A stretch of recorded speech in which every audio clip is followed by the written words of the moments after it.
We gonna try this again, guys. Definitely, I'm a server to everybody. Let everybody know. My computer fried, guys. It didn't work. You tell everybody that I just started a new live stream. It wouldn't let me back into the other one. Oh wow, guys! Can you guys hear me? I'm glad I did that, guys. That computer's fried. There's my software. Uh, it didn't save it. It didn't save it.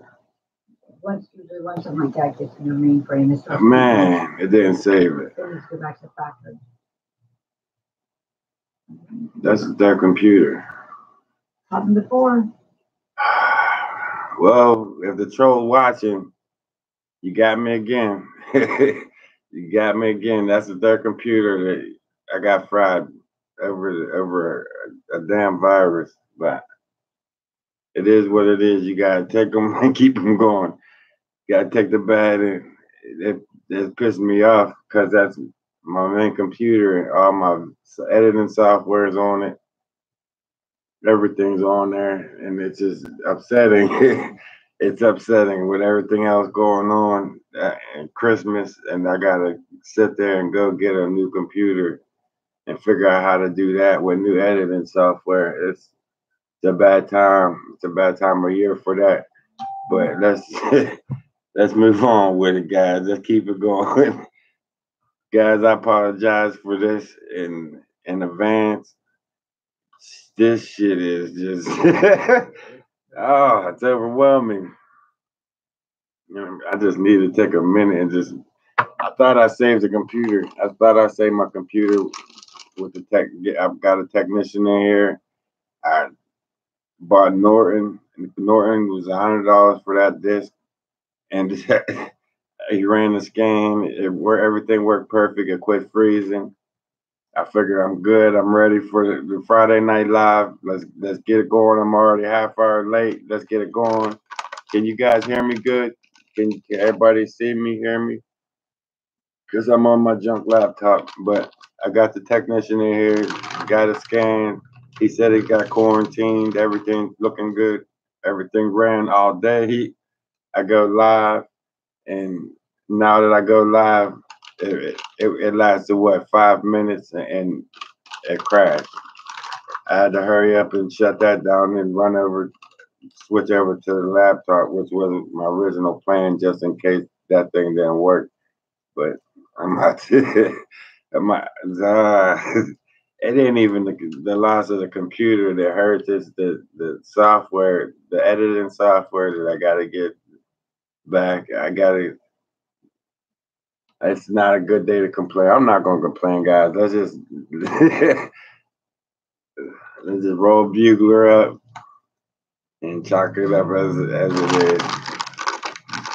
Let's see.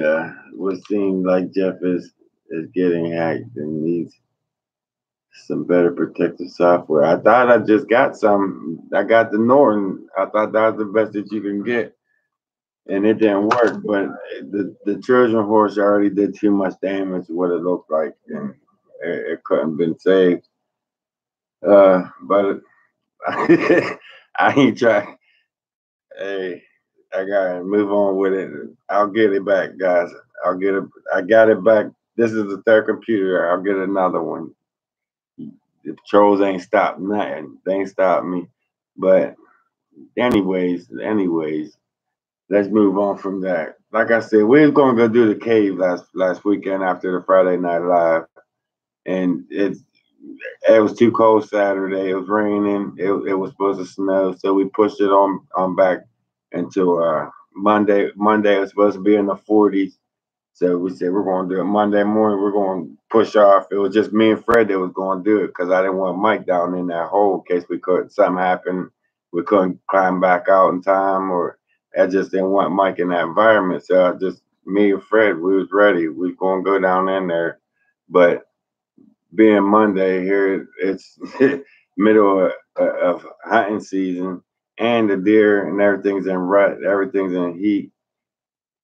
we didn't make it 20 feet in there. We got hollered at by all the hunters talking about we're going to end up getting shot. Nobody got orange on. Get there. It's like they just did not want us back in there. We was messing up everything that they had planned back there. So we pretty much turned around and came back out. The only time we could really, I'll get to you guys' comments here in a minute, but the only time that we're going to be able to pull this overnighter off, guys, we still owe you 2 overnighters, one in the maze and one in the cave. I told you, we're never taking that. It's not off the shelf yet. We're not going to tell you which is which time we're going to do it, but the only time that we're going to be able to do it is Saturday afternoon into Sunday morning, and then early Sunday morning head out. So that's the plan. That's what we're going to do. Whichever comes first, we're pretty much going to flip a coin, and whichever comes up, that's when we're going to go do either the maze or the cave. Both of them are going to be eventful. And the next thing with it, guys, is I'm just going to let it go as it's going to be eventful because I got a couple plans for that night. It's going to be cold. Fred, if you're watching, when we do it, I'm going to be using that little space heater you got in there. I'm going to be taking that on the trip. Guys, Fred probably ain't going to be able to make this trip with us. We're going to talk about Fred here in a minute. That's the next subject.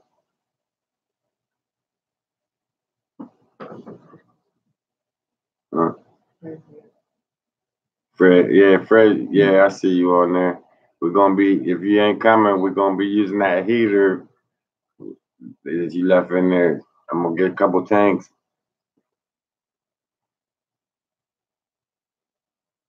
Thanks, Jessica. But yeah, there's a little heater in there Fred got. It worked pretty good. I think Fred's on here with us. Mm-hmm. So Fred, if you ain't going this weekend, man, we're gonna be using that heater and we'll get a couple tanks, set up a tent up in there.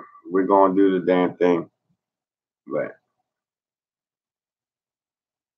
other than that, it's been ups and downs, ups and downs. Let me get caught up on some of you guys. Yeah, Fred's on here.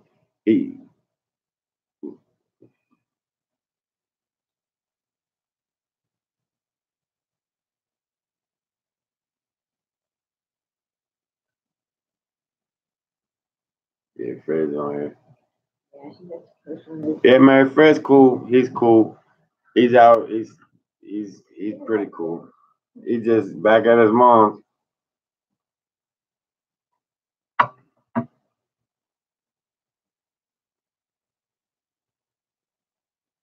Yeah, we could do that. But we gotta get it done. We gotta get it done. This weekend's one of them. Saturday coming up this weekend, we're gonna do one of them. Hopefully next week before Monday, I can get something going on here with the computer. Well, this computer's out the question, but I don't know what I'm going to do with it yet. First thing I'm going to work on is some new software because I'm not going to just give up. That's cool. I'll be messaging you here shortly. We're going to do it tomorrow, so message me in the morning. Message me first thing in the morning. Harold, I ain't giving up, man. I've been knocked down too many times. I ain't done yet. It seems like everything we try to go out to the woods to film, we get run off.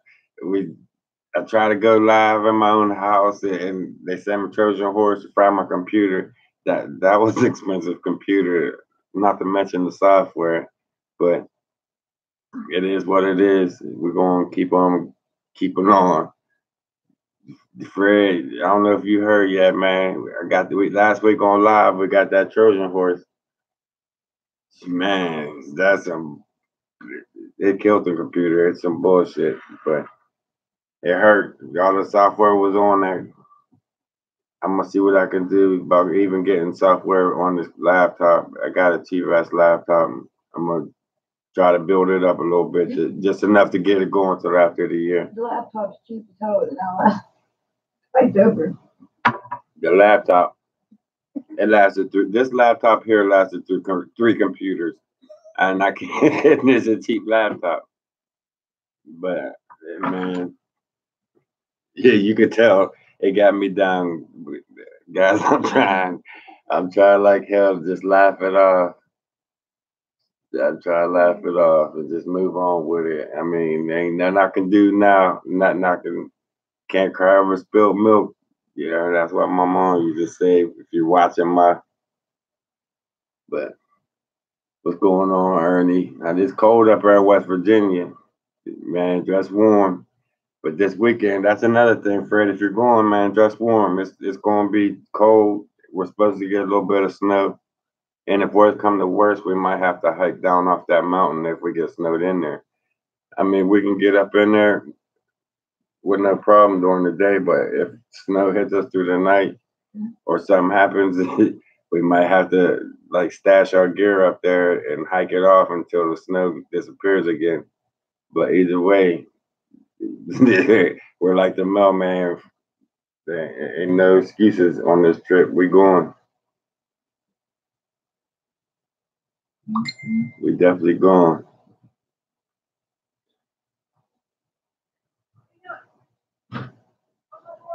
Yeah, it's gonna be slippery. Got Fred, we talk about that and little. We ain't gonna talk about where we're going, which place we're going. You already know how that's gonna play out, but we're gonna do one of them. And I know this, Fred. Hey, Fred, I know this. I know you don't want to do that cave, man, but we gotta do both of them. What's going on, Mom?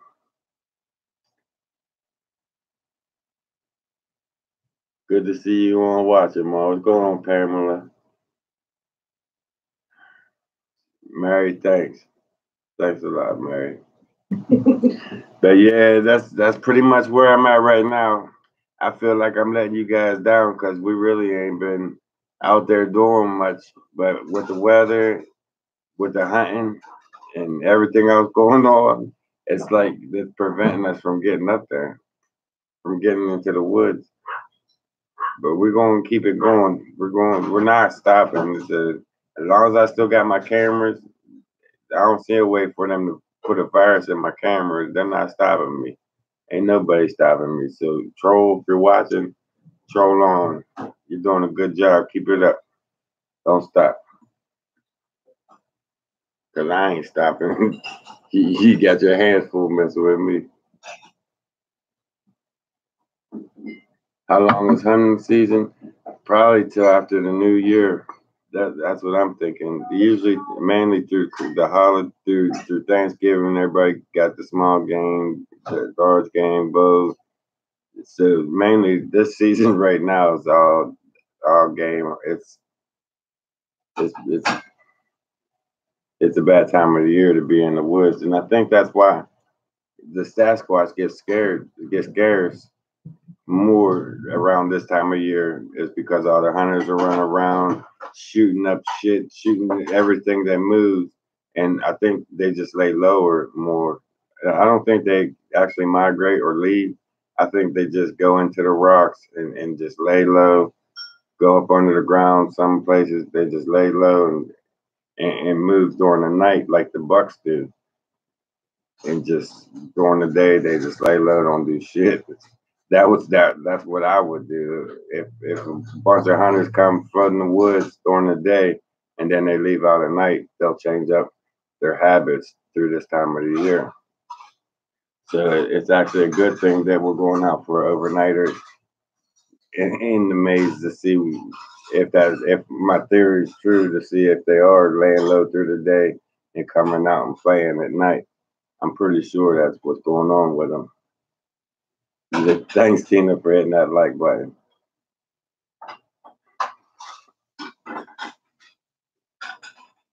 We miss Fred. Jessica, he's on here. He's on here. He just couldn't make it tonight. He got a couple things going on with him. He got to work out.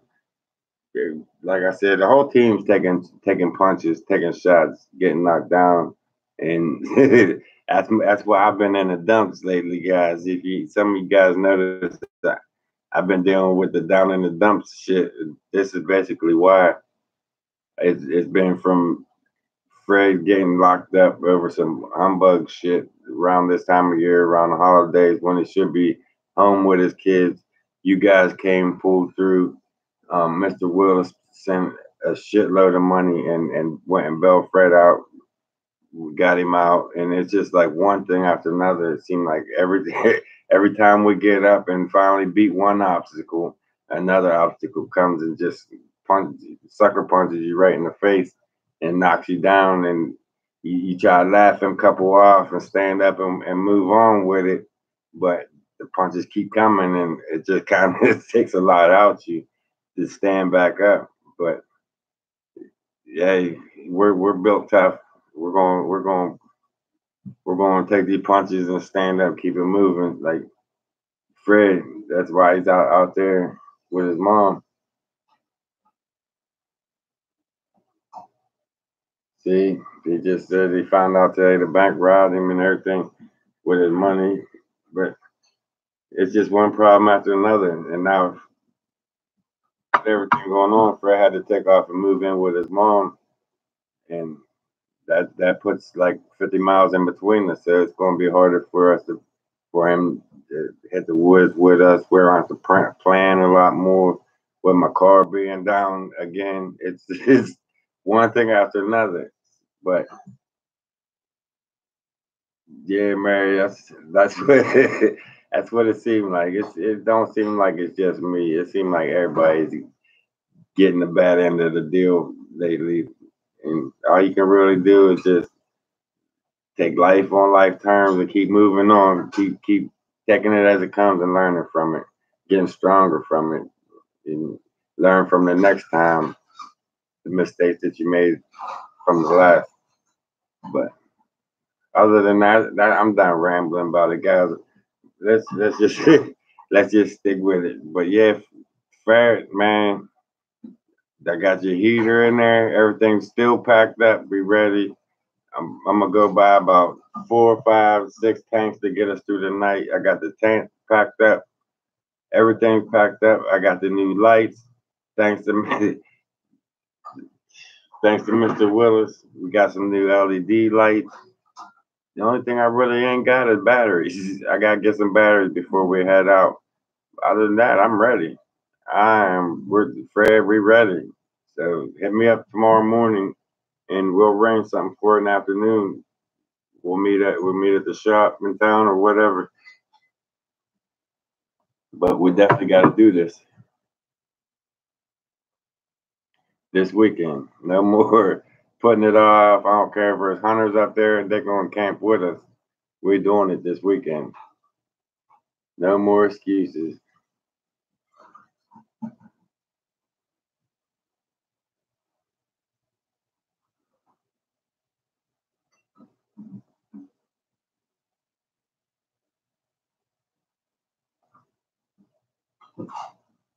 Yeah. So you're having problems with the bank now? They got you for some money?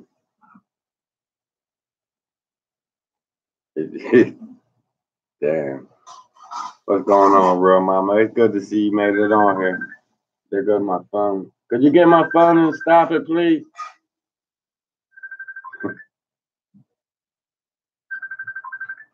But let me get caught up on you guys. Give me some coffee, please.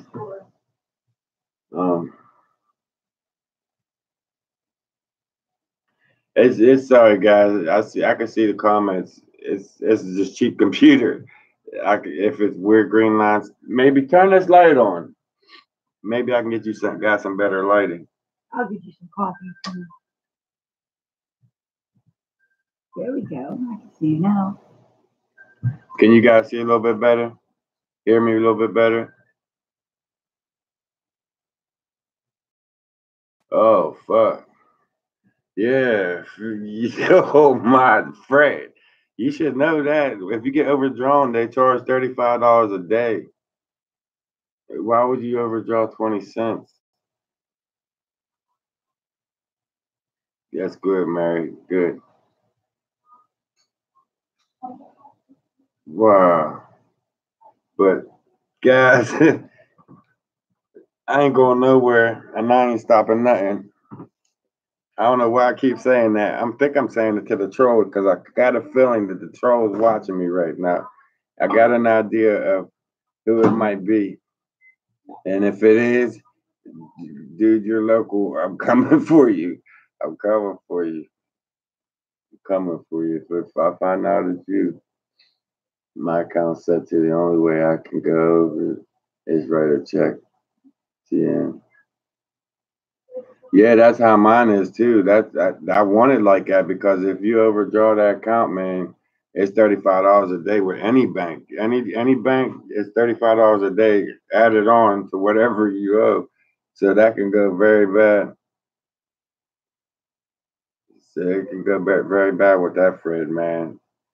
Best thing to do with that is close out the bank account, just move on, take the loss, start another bank account somewhere else because not going to be impossible to recover from. Every day they're just going to keep taking $35 a day. I don't know. I hear you, Pamela. I hear you. You're being hacked, Jeff. Yeah, it ain't that I'm being hacked. Somebody sent last Friday when I went live. I was talking to you guys. Everything was going smooth. Then all of a sudden, it just froze up, and then all week long, the computer would come on for a couple minutes and then just freeze up and won't let me do nothing. Now how you gonna start fighting in it? But it just started freezing up and just wouldn't let me do anything. The mouse scroll wouldn't move or nothing, so I had to unplug it to turn it back on, and it just kept freezing up. So I got a technician in here, Frank. Frank, the technician, came in. I went and got Norton disk, the wipe that it's supposed to be some kind of antivirus. It's a virus cleaner. It said that it took the virus and put it into some kind of. Then he said that he transferred it to somewhere else. That he don't think that the computer had too much damage done. It seems like it's running pretty good, and it did. It ran all day fine. I was playing Facebook Farmville. I was playing everything on it all day, and not had one problem. But today I tried to go live, and it lasted about 5 minutes, and it just froze. Did the same thing. So it's basically saying that computer is too far gone for me to even try to save it. It's the same as last time. It's just done. And it's every time I try to go live, it freezes up on me. It's probably eating up on the mother. I don't know too much about what a virus does or why it does it. I was having problems even trying to get it started at first. You know what? You two dogs better stop. Quit beating up the kitty. It's the cat. Lock the cat up. I got a cat and dog fight going on, guys. Cookie and Ted love chasing the cat around the house at the wrong time. The green lines are going out. I turned the light on. I think it was just too much dark in here, guys. That's the first time I have seen a good clear pick of view. I don't think it's that clear. This is the junkiest computer you could possibly buy. But believe it or not, this computer lasted through three main good computers, good 1 terabyte computers, 3 of them. This computer outlasted them 3, mainly because them are my main computers and that's what I use for everything. But like I said, I'm done crying about spilt milk. I can't get that milk back. So I just want to let you guys know what was going on. A little heads up with that bullshit. And hopefully I can get a computer for Christmas.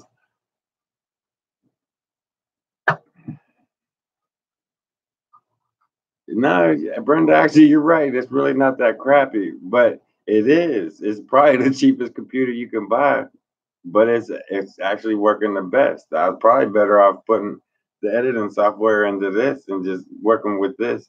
But the only thing with this computer, it don't have a disk drives, and I can't burn my videos onto a disk to back it up, just in case something happens to my channel.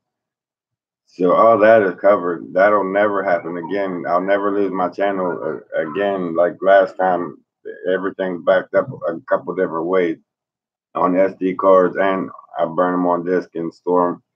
So if it does happen again, I can always come back, re-upload onto a third channel. So they won't get me a third time, or a second time, should I say.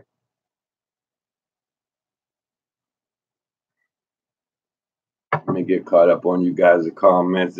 It's hard by myself. I'm used to Ferret saying here, telling me what you guys are saying, but I'm doing this solo tonight. So I'm messing with the live. I don't know. No, they sent the Trojan horse through the last Friday's live. That's when it started. Last Friday's live, it sent in, and everything went froze. I had to unplug it, and then I had to change over to this computer here, this laptop here. Did they finish off the rest of the night on live stream? So that it started last Friday on live stream with that computer. Like I said, I'm gonna cry to the family. Hopefully the family will pitch in and get me a computer for Christmas, because all my money's tied up on the kids for Christmas this year or after the new year. I'll get something better. I might have to get some editing software for this.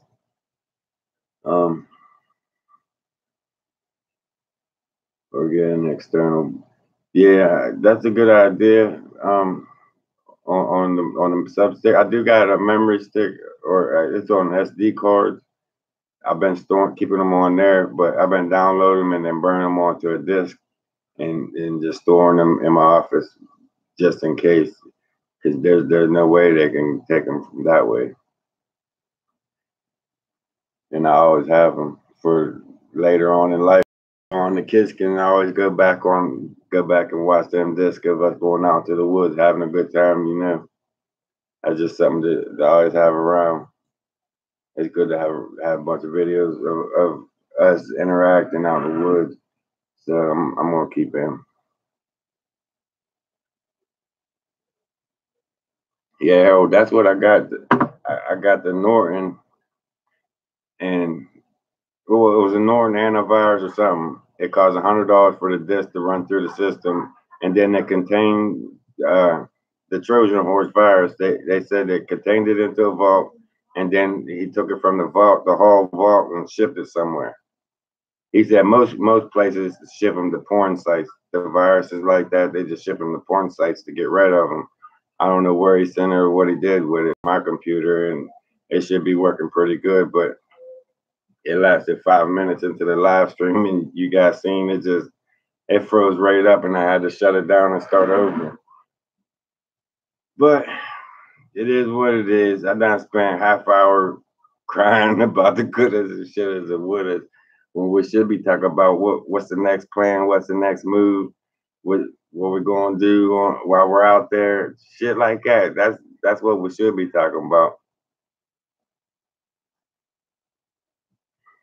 Thanks, Kristen. I thank everybody for hitting that like button. I want to thank everybody even just for being here, hanging out with us, watching. Because I've been looking at the channel. It seemed like the last 4 or 5 weeks we've been trapped. we can't even make it to the damn woods. But tomorrow, Fred, hit me up early in the morning, man. We're getting out there tomorrow, Saturday. We're doing it, Sunday morning. We got to get out of there bright and early before hunters. There should be no hunters. There's no hunting Sunday at all whatsoever. So I figured go in late Saturday afternoon, it starts getting dark around 5. So leave out of here around 4.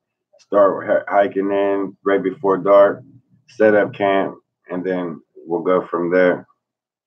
we'll definitely go from there. When y'all get in the cave, what are y'all going to try different this time? Well, first off, Harold, we got better lights. Better lights. Um, I want to try pretty much the same thing as last time, but better lights. I want to explore the whole area inside there, see what's in there. The last time we was down there, I noticed there was some scratch marks down in the bottom of that main tree that's curved down in.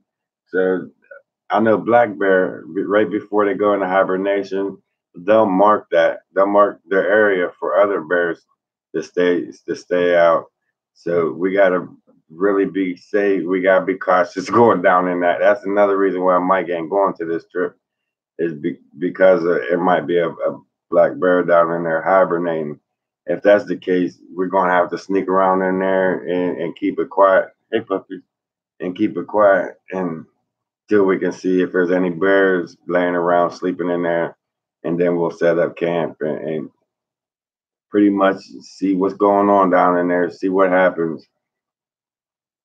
I know that the Bigfoot been pushed down on that side, so it's going to be interesting. It's definitely going to be interesting. Yeah, Mom, Cookie right here, cleaning herself. She got to crash every live, no matter what. I'm Cookie. You crashing the live stream. There you are on TV. She sees herself on TV. Yeah, there's black bear all in that area. But at the same time, we had a lot of sightings of Bigfoot on top of that hill, on top of that mine.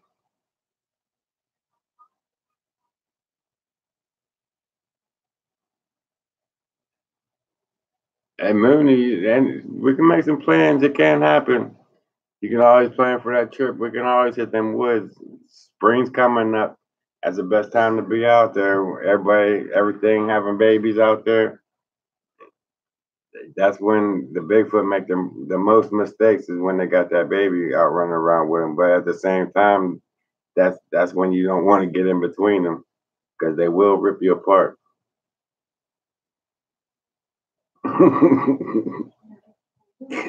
Yeah, Fred, Cookie got your seat tonight. She's reading the comments for me, fill me in on what I missed.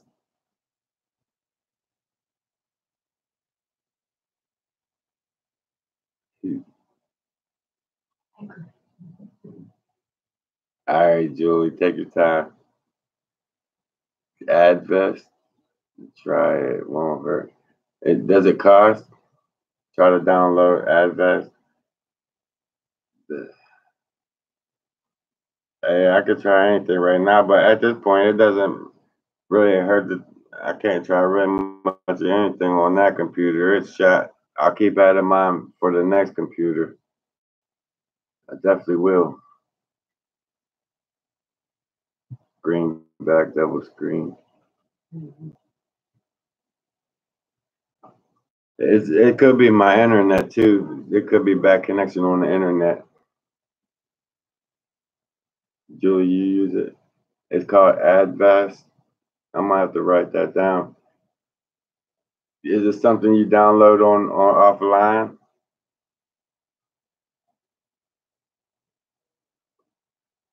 You got Chrome. Yeah, I use Chrome too to go live. I might have to check that out. Thanks, Brenda.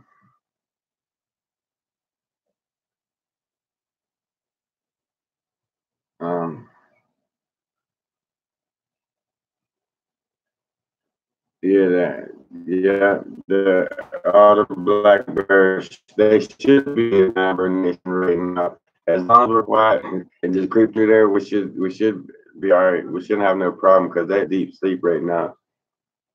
And that's until you go and step on one, then you're in trouble.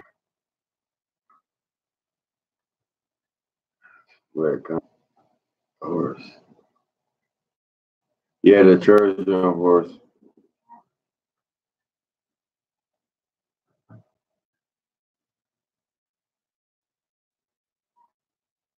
Going on, Callie? I don't know, but I know when it comes to software and antivirus and viruses. I don't know shit. It's like this is. I take them. I learn as I get them. It's like a disease. You get them. You gotta take a medicine to get rid of them. Give you some medicine on a disc and put it in your computer, and it's supposed to make it feel better. Shit go away. Same aspect, but the shit didn't work. Shit didn't work at all. Oh, you think Cookie's looking bigger? No, she's a little cookie. She didn't get too big at all. She stayed little. Yeah, it's if it's lagging, there's and my internet sucks on top of it.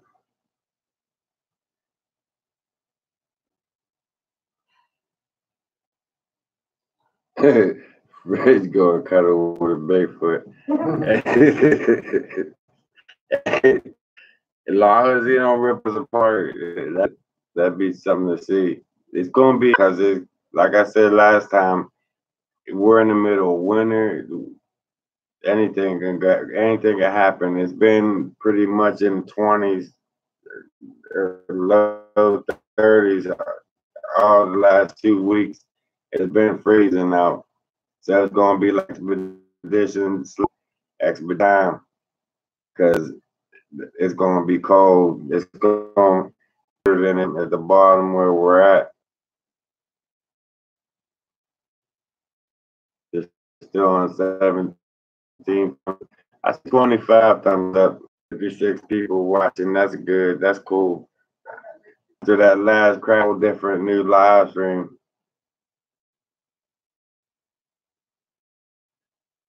Got lag in the video. I got a video that it was from when I went. Where was there was the last video that I did. We found there was so many pictures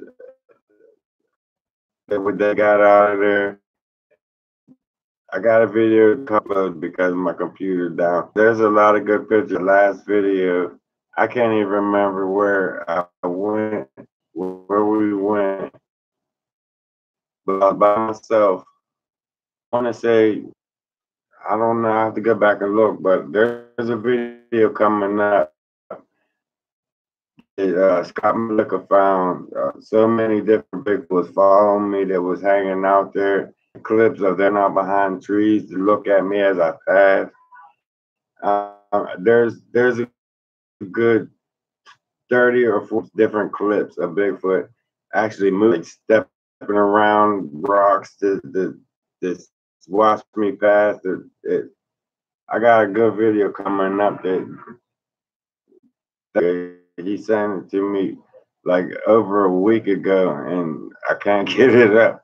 I can't just won't let me mess with it at all. I thought I got it running today, running good, but as you don't. But yeah, that's where it was. It was up in the water out back. Thanks, Mom. I couldn't think of it for nothing. My mind went blank, but up in that waterfall, Scott Malika found such shots from me walking up through there. It's amazing. And I can't even get to that. I can't even upload that video yet. But I still have it, and it's coming, guys. It will be coming up soon.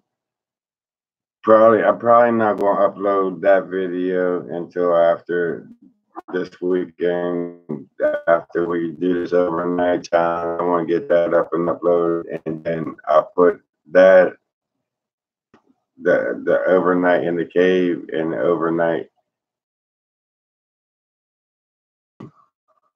series of them two. These next two, and I just can't get there to get them done. It's like one thing. If it ain't one thing, it's another. Friends out of the mall. We gotta make plans, as you've seen, in the middle. We gotta meet in Uniontown in the middle to actually get out there. So it's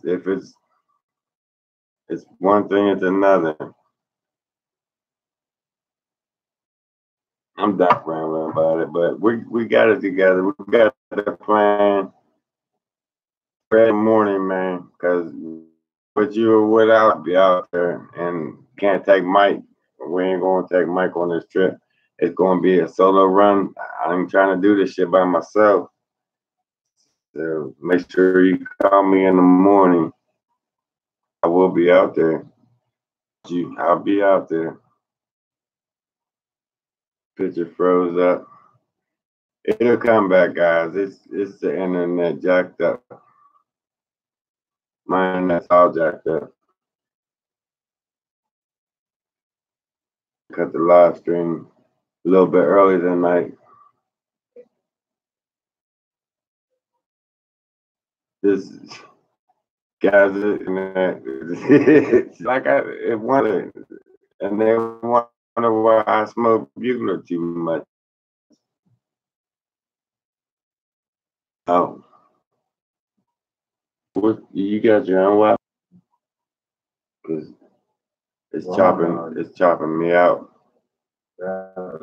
Hey, hold on, guys. Hey, Carrie, I think I know what the problem is. Yeah, You chopping my computer. I know. Yeah, I know too. You have a nice. This is my. All right. I think I just fixed that problem, guys. How's it any better? Yeah, it says on stuff her thing on there. You see, it's back. So I thought that's what it was. I knew that's what it was. Happy holidays, everybody. That's it. That's all you can do. Just laugh it off and just happy holidays, everybody.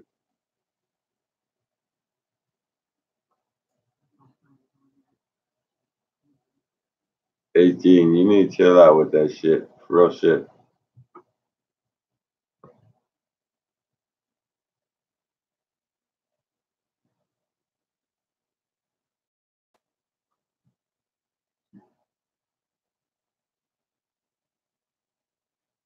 See, I wasn't even going to put that part of the story out there. But I see Gene, you put him on Front Street. See, I wasn't even going to do that. And that's one of the problems that we've been having. But since Gene want to put it on Front Street, Fred, I hope you forgive me, but we about to have a talk, guys. We're about to have a talk, and that kind of pissed me off. Actually, it pissed me off a lot. Guys, I wasn't even going. I wasn't even going to tell you guys. I wasn't even going to bring it to your attention. And Fred, I'm glad you're watching, but we're gonna have a talk, guys. You're gonna want to hit that like button after this. If not, hit the down like button, dislike button. But Gene, in a way, I'm glad you put that on Front Street. Guys, one of the reasons why I want go back to the cave. Ever since that cave, it's been nothing but bad shit. It's been like this crowd been following us around, and it ain't letting off of us. All right. Ever since that night, me and Fred spent the night in that cave, and Fred zoned out. Fred was gone for a good month and a half. I don't know what it was, whether it's possession or what it was. All you guys, most of you guys got you seen what happened with that. Fred was gone for a while. He mentally, I don't know what happened after that cave, that night in the cave. Fred just snapped. All right. I don't know whether it was possession. I think pretty much, I believe it was possession with the evidence that I got filmed on, with what everybody found in them videos. I'm pretty sure it was possession. But Fred was so scared of that cave that He refused to go back, and he gave up his house. This was the beginning of the summer. He gave up his house and he left. Well, first I tried to get him medical help because nobody could understand what was wrong with him. They was thinking it was bat parasites eating at his brain. They was thinking they was just throwing all these different scenarios at us of what's wrong with Fred, what was wrong with Fred, and nobody could really give us a right answer of what the hell was wrong with Fred. So Fred started coming back on his own as time went on. It was like 60% back to normal, and then a couple weeks go by, he'd be back to 70, 80%, and then it just seemed like Fred come back. He would be talking, laughing, carrying on, having a good time with us. All right. Fred had it made up there, had a good place, good apartment. Everything was doing good for him. And then when he snapped, he gave it all up. He left and give his whole house up and moved in with his mom because I was trying to force him back into that cave, which I shouldn't have done. So I take part blame. I was thinking that maybe if I get him back in that cave, we can ask whatever to let him be, let him go, and just go back home to the cave. And Fred didn't want to hear me. He didn't want no parts of that. So he moved in with his mom. All right. And that lasted a couple of weeks. And something went wrong to where he couldn't stay with his mom any longer. And he had nowhere else to go. So it was cold. Well, no, actually, let me rewind the tape a little bit. After the cave, after he started coming back, he was back with us for a while, and then the he moved in with his mom. He started. He was cool. It's like everything was coming back. Whatever it was leaving him, and then that lasted for a couple of weeks at his mom's. He ended up coming back to Carnival. Something happened that he couldn't stay there no more. He came back to Carnival and where we live, and he pretty much couldn't find nowhere to stay, pretty much. So the little bit of shit that he had left, he went and I gave him a tent. He went and pitched a tent down by the river and tried to survive down by the river. It was still in the summertime, but as the months went on, days went on, we trying to find him a place before it got cold, trying to get him up out of by the river, and it was just tough. Because every month there was always something that was just knocking us down, and it would take his money for this, or it'll take his money for that, and then all of a sudden, the cities and states come out to his camp spot 14 months later and arrest him for some humbug trumped up charges that didn't pertain for him being a hero, helping some old guy. He gets charged up 14 months later. They take him to jail. All right. And you guys followed us. You guys watched all this, but you didn't see what was going on behind the scenes. All right. So when they picked him up and put him in jail, I went live and I asked you guys for help. And then I thought, like, you guys came through. Mr. Will sent a shit ton of money and bailed Fred out. And it was right at the beginning of winter, right when the cold hit. It was going down in the 20s and single digits. And Fred was down there. I went and bailed him out of a warm place. It didn't. I realized I bailed him out of a warm place. He was in jail, but he was in a warm place. I pulled him out of there for him to go back down into the riverside or underneath a bridge in a tent with a little space heater. So I let him move in here for a couple of days. I brought him in. Man, it's too cold down there to be camping in the tent in 20-degree weather. Move in here for a couple of days. All right. He moves in. Everything. I gave him my office. He crashed in my office, and everything was smooth. Neighbor got him a job. He worked a job. Got him working. Something happened. Something snapped in him, and Fred lost the job. Second day on the job, they fired him. So at the same time, while he lost that job, the person that hired him, gave him the job, called my landlord and turned Fred in for staying here and told him that he got to go or I got to go type of shit. So then there goes Fred back out onto the street. 20-degree weather. It was down to 8 degrees. Frost out there, snow. Fred was underneath the bridge on top of a river, sleeping in the tent. And then I'm thinking like, man, I fucked up because he was in a warm place. And I asked you guys to bail him out. You guys sent all that money to get him out of that warm place just to put him in somewhere that's freezing. Like, I fucked up. Why I bail him out just to torture him, put him in the river that I couldn't even help him with a place to stay because without risking me getting evicted. So that pretty much put him back down there at the river in the tent that Gene's putting out on Front Street. So with these last couple of cold days coming up, his Fred's mom came and got him and took him in and took him out to her house. It's just been too cold to be staying down there by the river. It's like Fred's not completely back. So last week, I'm thinking that it's going to be a good thing to go back to that cave and just ask this thing to leave Fred alone, ask this thing to leave both of us alone and just go back and live your life, do whatever you do in this cave and just leave us alone. Hopefully that it'll stay there and let us leave without following us like it did last time. But with that being, that's pretty much where we are now with the Fred's out at his mom's staying. He's off the street, which is a good thing. He's not in that tent in sub-degree weather. He's still not 100% back yet. You see he's on here talking to us. He's having a good time. He's laughing, carry on, joking. That's great. He's definitely back.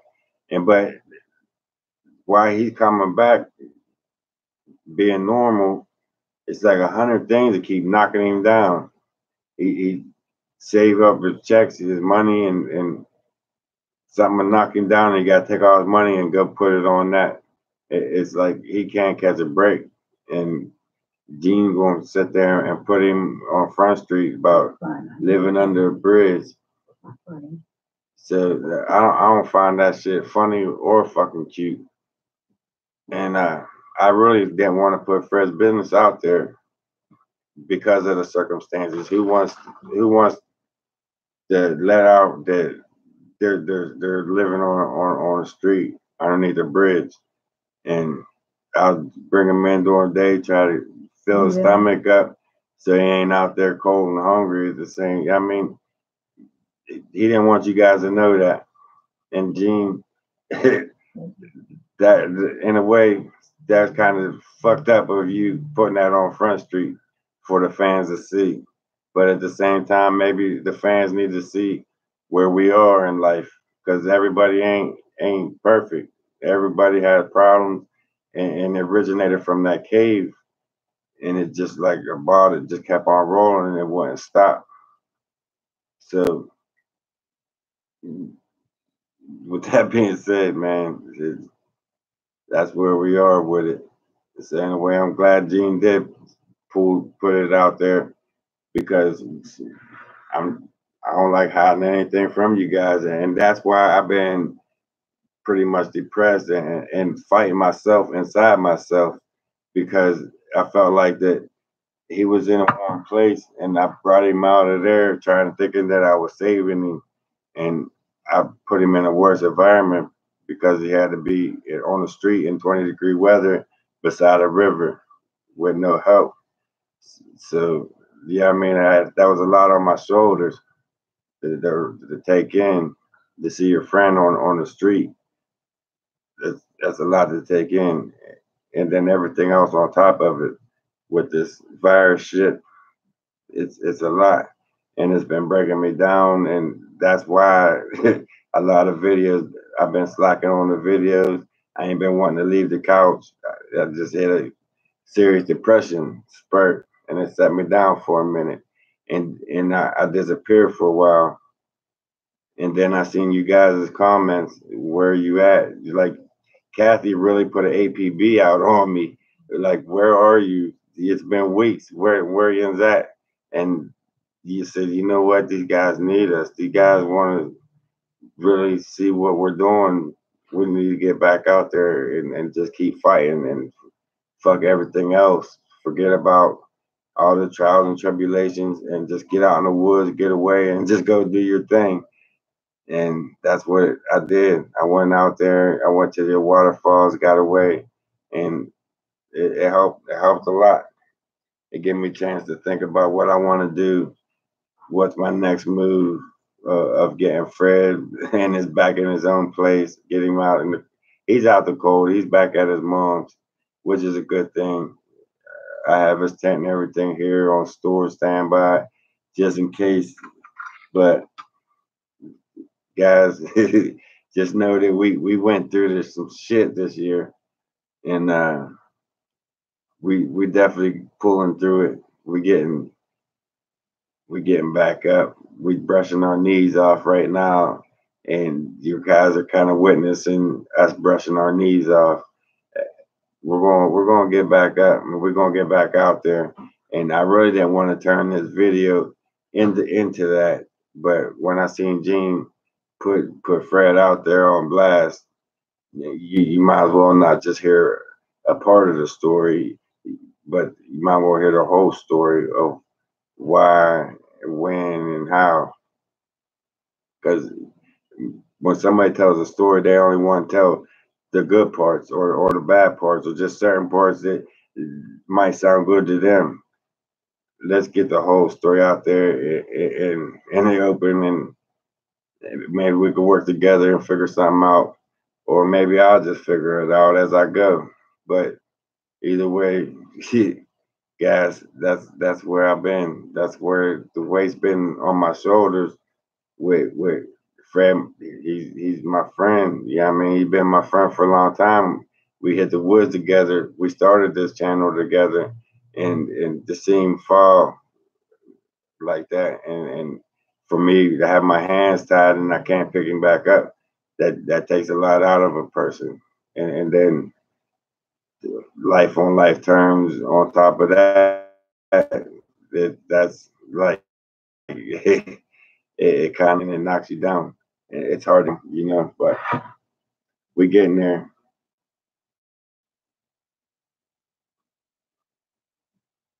We getting there. But my plan is, guys, get back in that cave,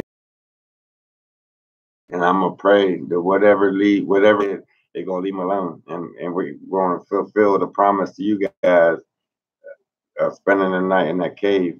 So at the same time, I want to do two things. I want to get rid of them bad jinn, bad spirits they've been following him around, leave it back in there, and I want to fulfill that promise to you of spending the night in that cave.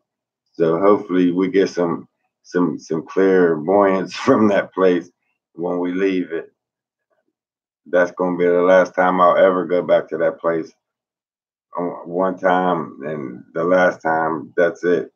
It's when we go back to that cave, it's gonna be for more than one reason, more than just Bigfoot. That place is very, very highly haunted, and it's terrifying. That place is terrifying. I really don't want nothing to do with it. Fred, I know for a fact he don't want nowhere near it, and he keeps putting it off, putting it off, putting it off. But that's something we just got to face. Hopefully, it leaves us alone after we get in there and do what we got to do. And we're never going back to that place again after this. After this series of the cave, we'll never go back to that again. Let me get caught up on some of you guys' comments now that that's over with. Yeah, it's satellite. See, it's definitely satellite. Internet is probably garbage. It's probably the worst internet you could get.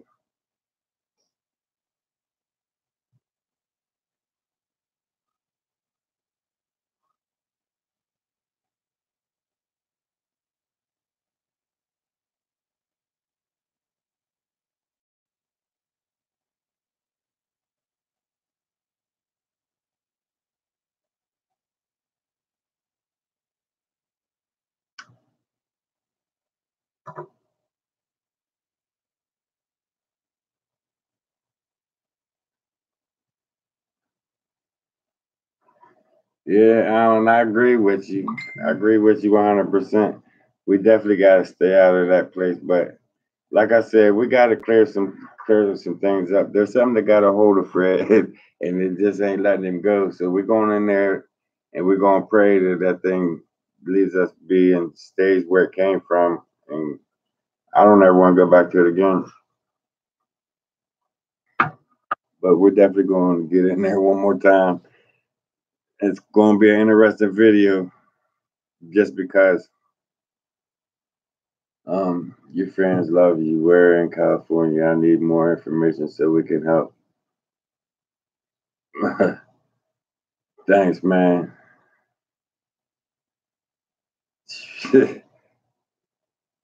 Hey, that's what I'm talking about with you fans. Sage, cave, and pray. Nate the cat. That's my plan. And hope. And there ain't no hope. There ain't no hope about it. It's going to work. It's going to work. 100%. It's going to work. Keystone was homeless. Was in the cabin and lost. Went to jail. Yeah. That's. I didn't really want to tell you guys. I didn't want to put Fred's business out there, but at the same time, I wanted you to know that it never ended from that cave. That night in the cave, it's like Fred never really recovered from that day in that cave, and it's been crazy. Man, it took a lot out of the whole team. He's still battling, but I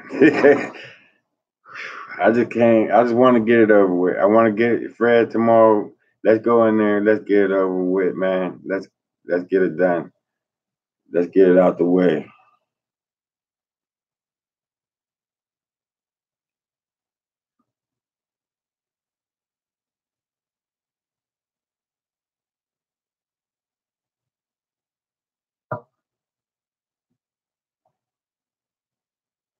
Thanks, Brenda. And I feel better now that I got that out. That's what's been on my mind a lot. It's been bugging me. It's been holding me down. It's been very depressing to see your friend out there struggling like that, and there's nothing you can do to help him. It's just like very overwhelming, especially with the time in the holidays. You got to take care of the kids, and but hey, we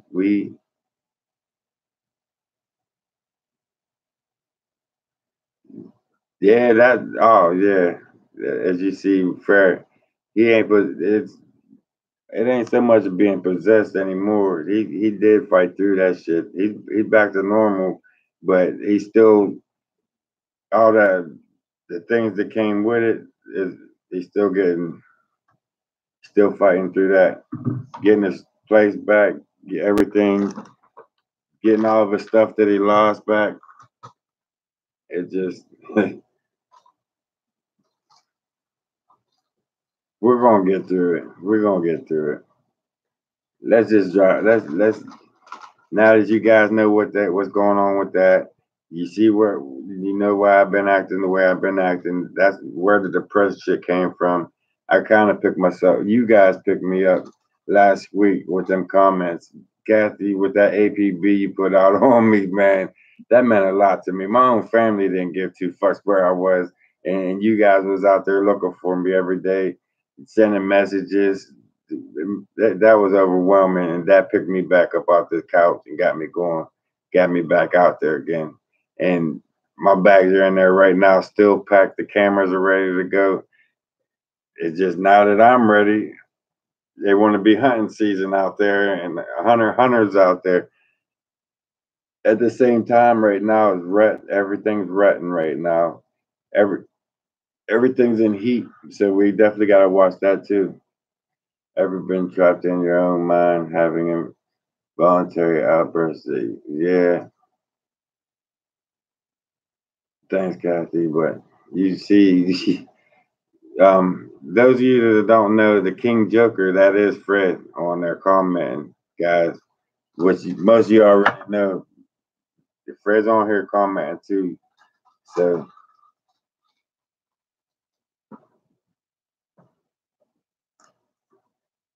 yeah, I've been, Harold, it's been holding me down. Yeah, it take a lot out of a person, but what can you do? What can you do? Will you give me some coffee, please?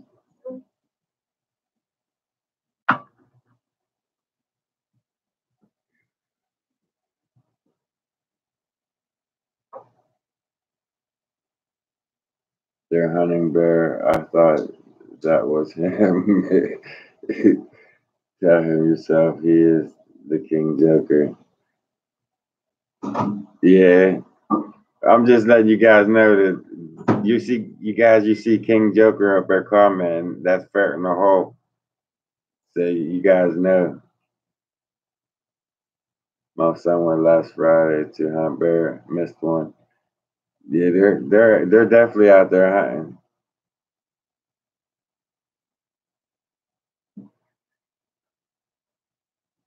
I hope so, Mary. um, we're still have. How can we help? Would love to do what we can. Mooney, I don't, I don't, I don't know what to say. I appreciate that. Uh, I don't know what you want me to say. I think we got to GoFundMe. If you guys want to help out on the GoFundMe, uh, I'll write the link here in the description here for you. Will you give me the paper to GoFundMe that I can write it down? A couple of you guys want to help out. I'll put the GoFundMe link here. You might have to type it in, but yeah, like Nova said, Fred's a soldier. He bounced back. We'll find something for him. We're trying to get through the holidays. Really, no, it's not sleep paralysis. When that thing had Fred would be there staring straight through you. He was gone. Fred's soul was not in his body. It's like you could do anything you wanted to do to Fred, and he was not there. The way Fred is now compared to when that thing had him is there's no comparison. Fred's like Fred pretty normal right now compared to when that thing had him. When that thing had him, that was one of the scariest things I've ever witnessed in my life. It scared me so bad that I forced him to the emergency room. I forced him to the emergency room, and I wouldn't take no for an answer. Whether I had to call the police to get him there, whatever. It scared me so bad that I got him into the emergency room. And I think the machines and the shots that the nurses was the draining of the blood. When that nurse stuck him in the arm and started draining the blood out of him, he snapped back like, "Hey, what are you doing?" Like he was back. Hey, Fred, I got excited for a minute. Fred was back, and you can like see him in his eyes. You can see him come back into his body. It's like, hey, come back and ask him the question. Fred's back, because they wouldn't give him the CAT scan without his consent. And when that lady stuck him in the arm with a needle, it's like he woke up out of it. It's like, hey, where am I at? What are you doing? He didn't even have no idea he was in the hospital. But that's when he snapped out of it. When that lady stuck him in the arm and drew his blood out, it's like he completely snapped back into it. It was the most craziest shit I ever witnessed in my life to see somebody leave their body and then come back. It's it's something that I don't want to experience it ever again, especially not from one of my family or friends. That's something you want to see from afar or watch on TV. That's shit you see on movies. That's something you don't experience in real life. And experience that shit in real life is frightening. That's frightening to see your friend go through that. I'm glad that I didn't go through that. Man, I'm glad that I didn't go through that.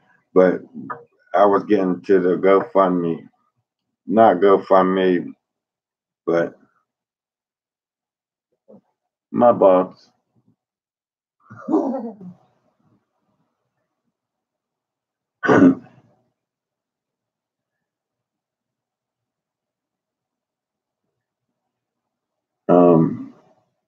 Let me get caught up on you guys' comments. A demon was trying to take control. They have nobody. You're right, Harold. And the best person. That's why I kept saying about higher truth. He did a video and it covered everything. It covered from the first day we went into that cave. It shows. I was praying when we first went down in there. I was praying. I was asking God, give us the strength to watch over us while we're going in there.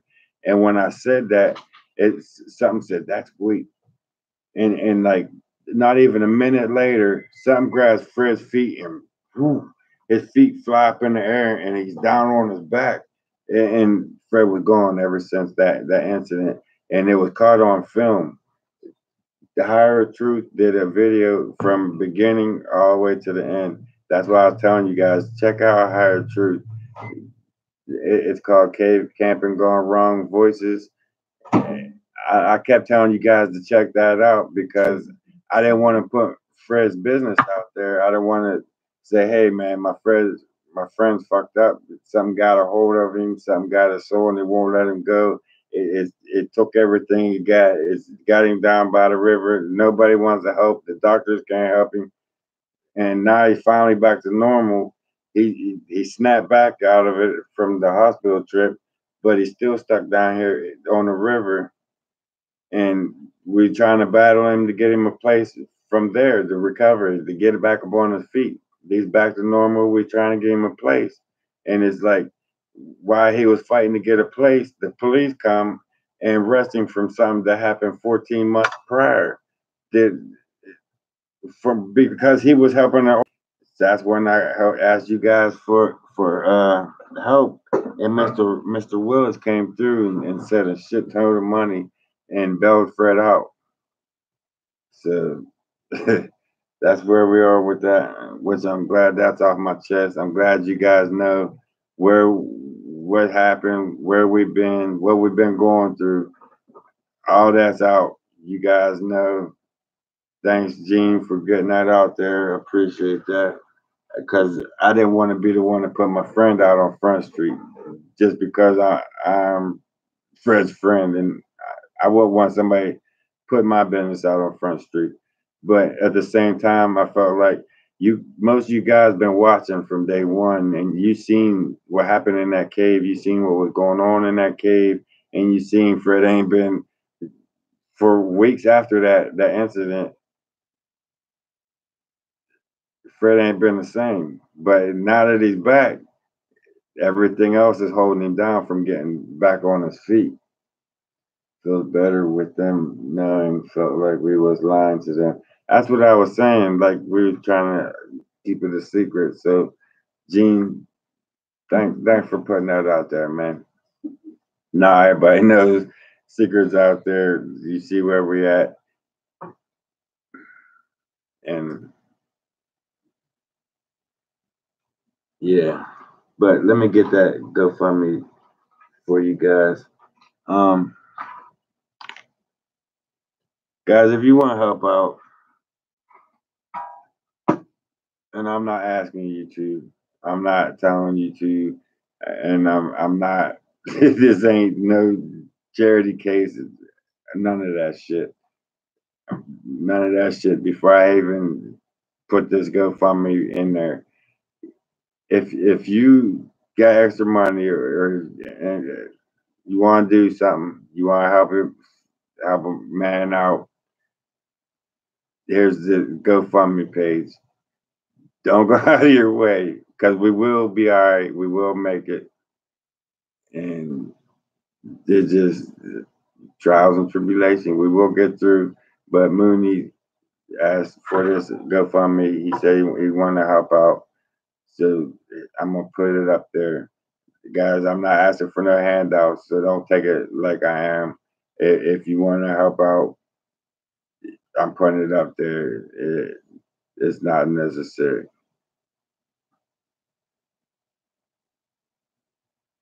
That's why one of the reasons why we wasn't telling you guys. Fred just said, which it is, but well, it's not really a secret, Jeff. You guys did what you thought was right. Thanks, Brenda. And you're right, man. It's just I feel better that you guys know what's going on. Ever since we did that cave, and it's been downhill from that point on. But I feel better now that you know that Fred was living down by the river for a few months, and yeah.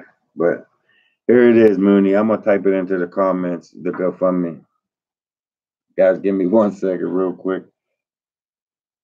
It's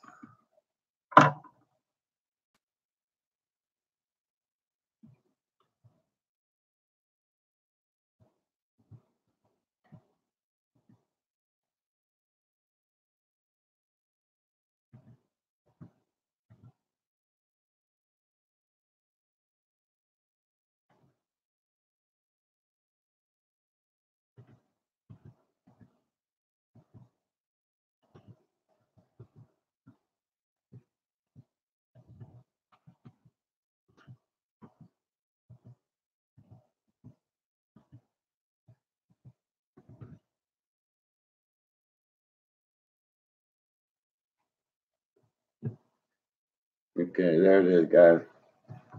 I don't know if you click on that, if it'll take you to it, or you might have to write it down and go to it. So I don't know really how that works, but Mooney, there's the GoFundMe. If you guys want to help out, you got a couple extra dollars, you can send it to that GoFundMe, and it will be going to a good cause, a good reason, for good reason. All right. I don't think we could ever think bad of you guys. We love and care too much for you. Thanks, Kathy.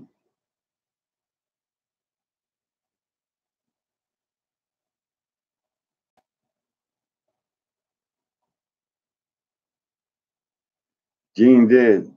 Gene did. Gene, I'll never take that from you, Gene. You definitely did. You helped Fred out a lot. Gene went out there and spent $70 in food. He went out there. He got him all kind of. He got him coolers. He got him set up pretty nice out there. And the very next day, the cops picked him up and took him to jail. After Gene went out. Yeah, and then when he went to when they the day they picked him up and took him to jail, somebody came in and robbed his tent, tore everything, cut his tent up, took everything out of his tent. It was man. So they pretty they just kept kicking him when he was down, and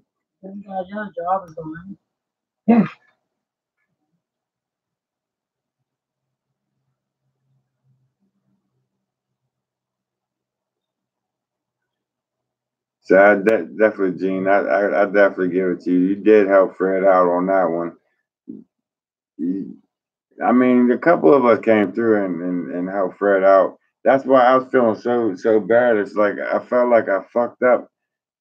He was in a war. He got locked up. But is that God's way of saying it's cold's coming? It's about to get cold. He gonna need some shelter, and he took him in and got him warm, and then I got him back out into the cold, and then that was like a ton of weight on my shoulders. Like I just went and bailed him out just to put him back out into the freezing cold. It's like, what am I, an asshole? It fucked with me. It took a lot out of me on that. It's like, man, he's better off in jail than he was down there on the freaking river in the freezing cold. But let's move on with it, guys. With that being said, let's leave that where it's at. We're we're we're getting strong. We're we're taking the punches. and we're getting stronger from it. We're moving on from it. It's really been a crazy year. This last few months has been fucked up.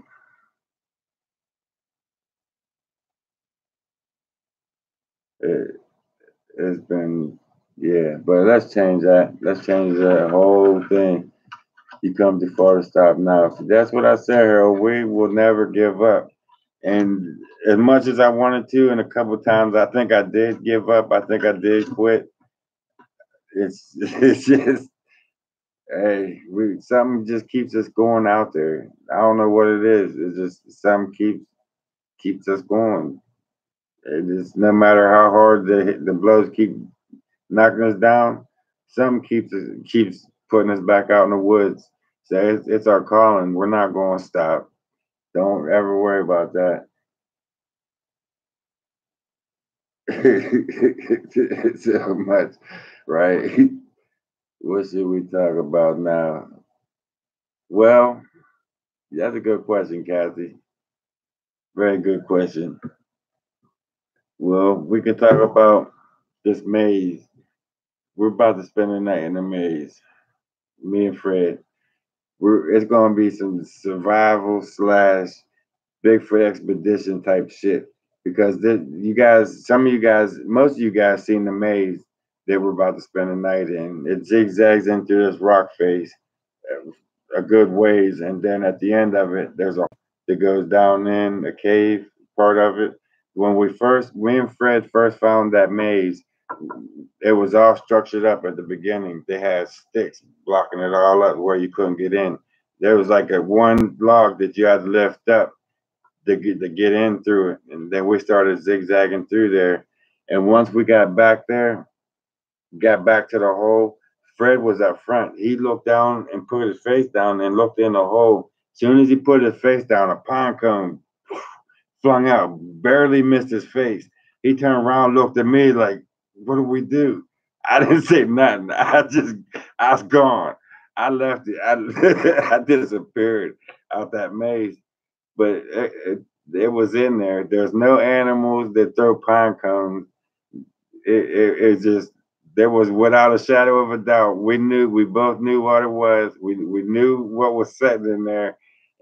What got me first, you could see flies flying around like in the dark, and at a hole, you could see flies coming in and out of the dark, flying around, and like, hey, the flies usually do that like around bears. When bears are laid up somewhere, you'll see flies flying around them and shit. There's something in there, Fred. I can't say there's something in there. And he poked his head down and looked in there. And as soon as he put his face in that hole, a pine cone just barely missed his face. I just, hey, I was gone. Fred, man, that was some scary shit. But now we're going back and we're going to camp out there. We ain't really been back there maybe one time this summer. We ain't been up in there since. We just been leaving that whole area alone. I'm actually wondering what's going on up in that area. Maybe they went over up into them rocks during this time of the year, and in the summertime they're over there toward Bigfoot land.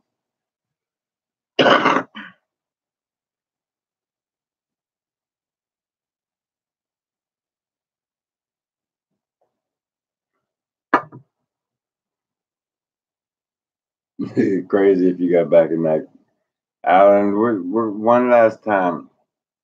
One last time. I'm a firm believer. I'm a man of my word. First off, we said we're going to do it. Fred said, if you guys bail me out, we'll spend the night in that cave. You guys came through. You guys bailed him out, and we're going to spend the night in that cave. It's something I don't want to do. It's something at the same time. It's like I feel like I have to do it. I gotta just. I won't know until I go. Will this thing leave him alone? Let us just. This is our last trip out there to that cave. Believe that. I'm not taking Mike back there. It's just gonna be me and Fred. And that's even if I can get Fred back into that. In the words of Money, Mike was this for y'all. You're right. We do this for y'all guys, but we got to do it. We're gonna do it. I can't say which is which, but we're gonna do the cave and we're gonna do the maze. But your lights on stroke, and we can try it for a little bit.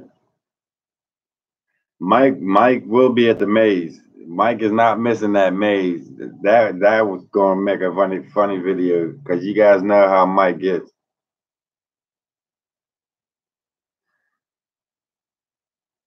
That's gonna be interesting when we get to the cave on to the maze because Mike, I'm definitely want to get Mike in that maze.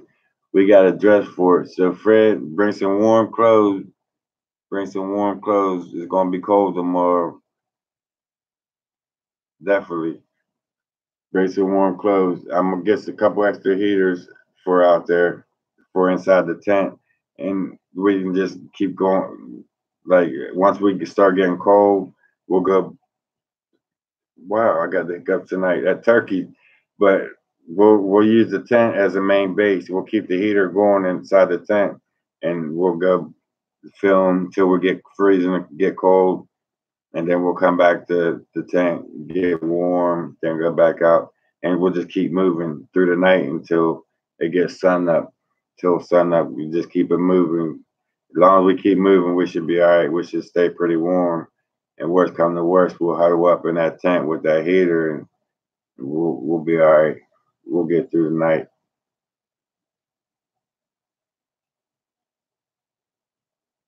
We definitely will. We're gonna take. He got one of them. Fred got one of them little heaters, them little Coleman camping heaters. We're gonna put that in there. Take extra whatever we can take. I got some of them warming packs, them hand warmers. I got a bunch of them. We're gonna take in with us. So we should be on the survival part of it. We should be all right. I really don't want to go in and start a fire in there and draw more attention that we need. So the fire's out the question. We can't really have a fire, especially with hunting season going on. We just can't. Gene, my hubby, was forced to retire 10 years ago. We are now getting a month.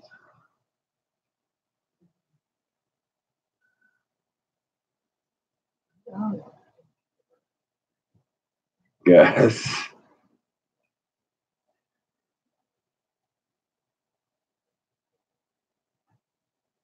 You're right, Alan. You're right. And if you go back and watch them cave videos, you understand what's going on. There was a lot of crazy shit that happened in that cave. I don't even like talking about that cave. I've been keeping it like at the back of my mind and knowing we got to do it, knowing we got to get it out the way. But we're going to do it.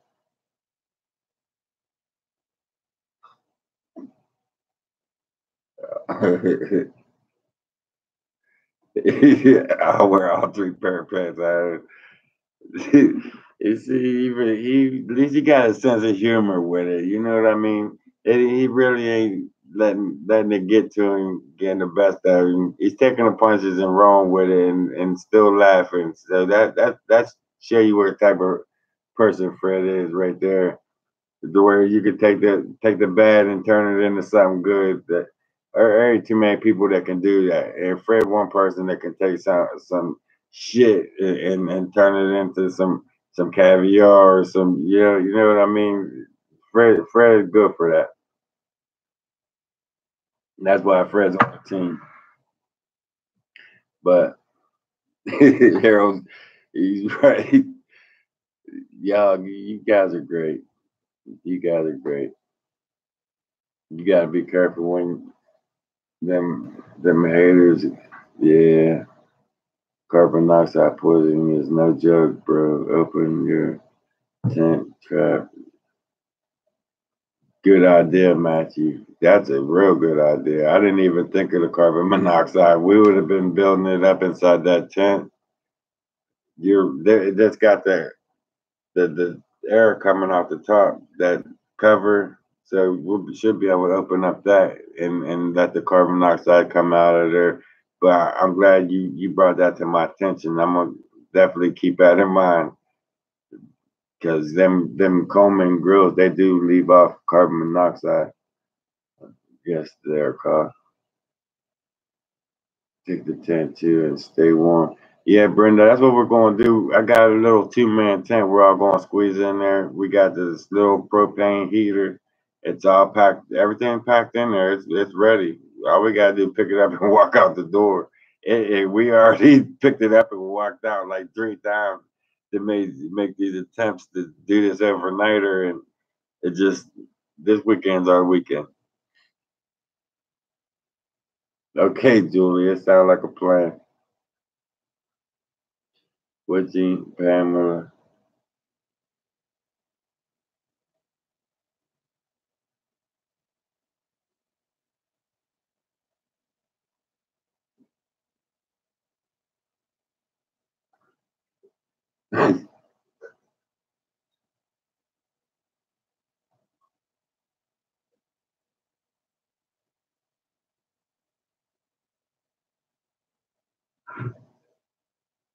I'm sorry, guys. I was just catching up on you guys' comments. I got the laptop plugged into the big screen, and I can see your comments better up there on the big screen.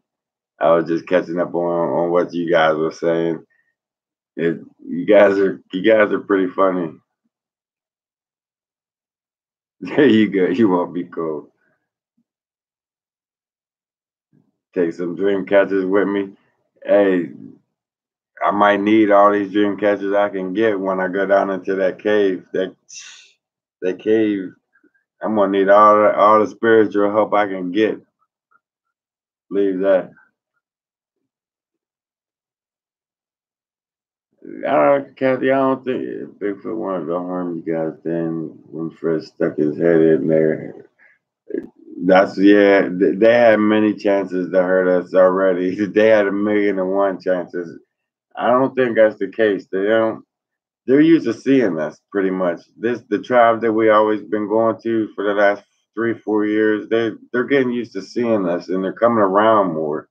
And now that they're coming around more, it's like everything stopped me from going out there being with them. It's like so irritating. Take a hand and feet warmers too. I got some. I already bought some. I got some. I got some for all of us. Me, Mike, and Fred. It's my buddy portable heater from Walmart. Yeah, it's packed already. It's in there. Everything ready to roll out. The only thing we gotta do is stop and get about 3 or 4 more, 5 more of them little tanks. The lights are packed up. We ready. We just gotta get a couple tanks and a little bit, a couple more batteries, and we should be ready for the night. We are family. That means a lot, Pamela. We really are. We really are, and that means so much.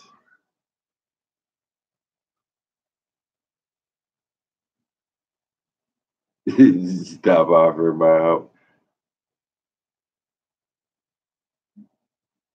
Yeah, cause you're right, Steve. You never know what's gonna happen out there. Take 1 pound of propane tanks. Takes 1 pound propane tanks. That's cool. I'm gonna get about four. They're only like $3 or $4. I'm gonna get about 5 or 6 of them just in case. Yeah, I'm trying to keep that bad boy going all night. I ain't trying to run out. No propane, Fred. We're gonna stock up on the propane. One person carry the tanks alone, just so we stay warm. What's going on, Grape 68? Have you got Mike Teddy Bear packed up? No, but Mike's ready. He's going. He'll be going out there with us this weekend. So that kind of gives you an idea where we're going. The trolls, other than the trolls, hopefully the trolls leave us alone while we're out there. But Mike will be with us.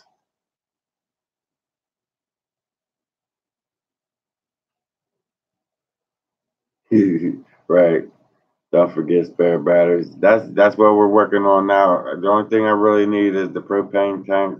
We'll get them on the way up in the morning. I'm gonna get about 5 at least more propane tanks and batteries, and we should be good for the rest of the night. And then Monday morning, I gotta figure out how I'm gonna upload this. I, I ain't even figure out how I'm gonna upload it, but I'll cross that bridge when I get to it. Come on, kitties. Don't forget. Don't forget the offering for Bigfoot. Kathy, I definitely want. Well, I will. I don't want to take it to the maze. I was saving that for Bigfoot land, but I actually got to get it out there before the shit goes bad in my refrigerator. In my refrigerator. So I probably will end up taking it with me tomorrow. But they haven't been around them for a while. It might take a minute for them to. No, they know them. The Bigfoot are smart. They're very smart. They know it's right off. And if they didn't, they would just push off like they did in the beginning. When we first get into the woods, it's they know way before we get there, and they'll push off. They'll leave. Well, lately they ain't been leaving. They just been going up into the rocks or behind trees and just letting us pass and making noise after we pass. So they're definitely getting used to us being around. They're they're very. It's getting. It started getting interesting. As soon as it started getting interesting, things started happening. My car blows up. My quad blows up. My freaking computers broke down. Fred's homeless down there on the corner. It's like everything was going wrong to stop us from going on to this damn mountain. But it's just life. That's just the way life is. It's just the way life is. ATTP like the Indians. Yeah, we could, but that would just take too much time, and we just don't got that kind of time to get up there and make one of those. So we're just gonna go up inside, back into the maze part, and put up a tent in the maze. What are you doing, biting me, kitty? The damn cat just bit me like a dog. You gotta go. But we're gonna put the tent inside the maze, and being down in between them rocks, that would shelter us from all the wind, and that propane heater inside the tent that should keep us pretty warm all night. And then we'll just go from there and walk around and film the maze part, the whole rock face. I like get up on top of there, see, just check the whole area out, see what's going on around the maze. What about Fred's court case? It goes back December 20th. You gotta go. His hearing is December 20th, so we'll know what's going to happen with that on December 20th. So far as I know, this last hearing he went to, they offered him 4 months house arrest. Knowing he's homeless, they're going to offer him 4 months house arrest if he pleads guilty. A plea bargain, you just say you plead guilty, we'll give you 4 months house arrest. And he didn't have a house to go to. Or they say, well, you got till December 20th to go find a house and start your house arrest. Okay, they expect him to pay between $500-700 a month rent, and then 580 or 520 or wherever they want a month for a house arrest for 4 months. So he only makes 780 a month on disability. So how is he supposed to go pay rent in a place and then pay 520 or whatever they want every month for house arrest when you only get $700, and then plus your electric and your bills on top of that? So it's like they pretty much setting Fred up for failure. I got the feeling like they see his predicament and they taking advantage of it, and they trying to f him over. And now, or come December 20th, Fred gonna go in there and he ain't gonna have a house yet, and he ain't gonna be able to start no house arrest, and he ain't gonna be able to afford the house arrest. So what they're gonna do? They're gonna put him in jail because he ain't have a house to go do his house arrest. It's just it's a lot of it's a lot of win, lose, and draws on this situation.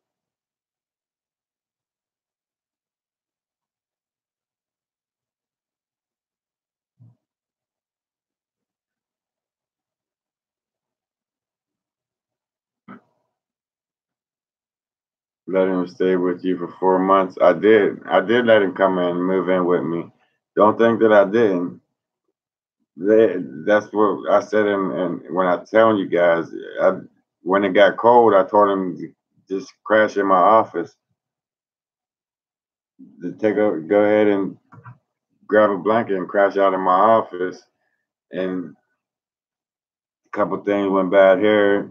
The neighbor ended up turning him into my landlord, and he had to go.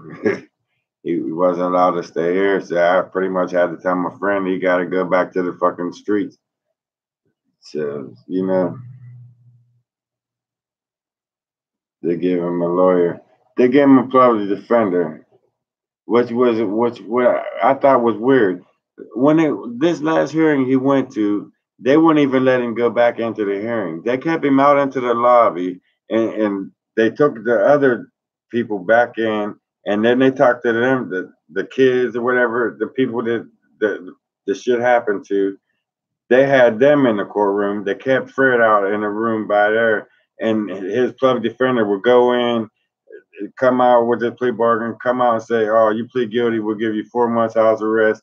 And Fred said, "I ain't do it. Just I ain't taking that because I ain't do it." And the dude would go in and come back out and say, "That's the best thing we could do. We'll drop the receiving stolen property, and we'll drop this, and we'll drop that, and give you 4 months house arrest." So the dude, the plug defender, wasn't coming up with nothing else better. So Fred just said, "You know what? All right, just I'll plead guilty to that."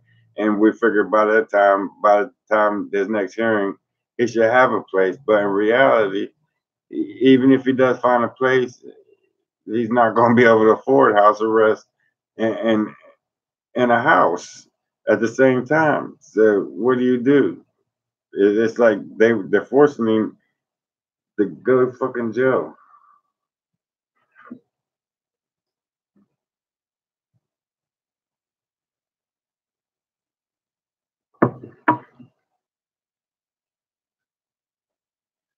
Yeah, pretty much. So that's where I'm at with that guy.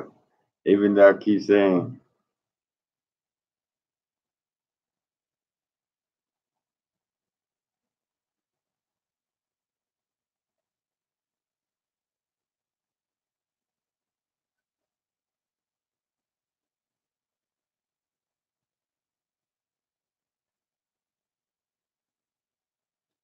Grape 68, in order to do house arrest, he got to pay the 520 a month. I think it's like 580 down to get the monitoring system, and then 520 every month times 4, and then he got to fucking pay his rent, pay his electric, and whatever.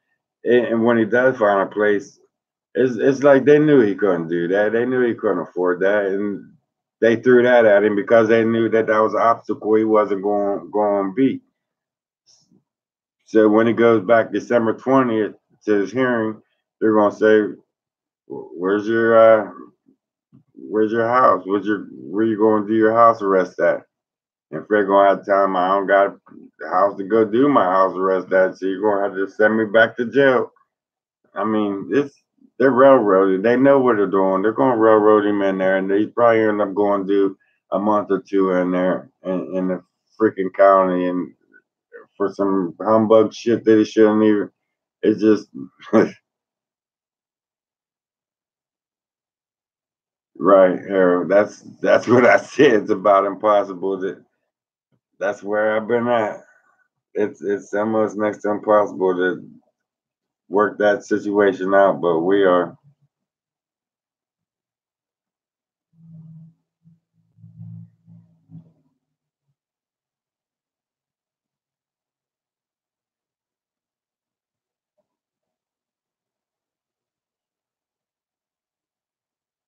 It's what it is. It's all about the money. They want that money, and if you ain't got the money that they want, you're gonna set it out because they're gonna get their money one way or the other. You're definitely right about that, Matthew. But guys, I really didn't expect this this live stream to turn out this way or go this direction.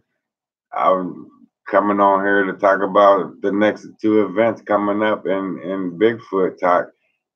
I didn't expect to sit down and use you guys as my shrinks and sit here and unload a ton of shit on you guys. That's not you guys' a problem. You guys' job is just sit back and watch us.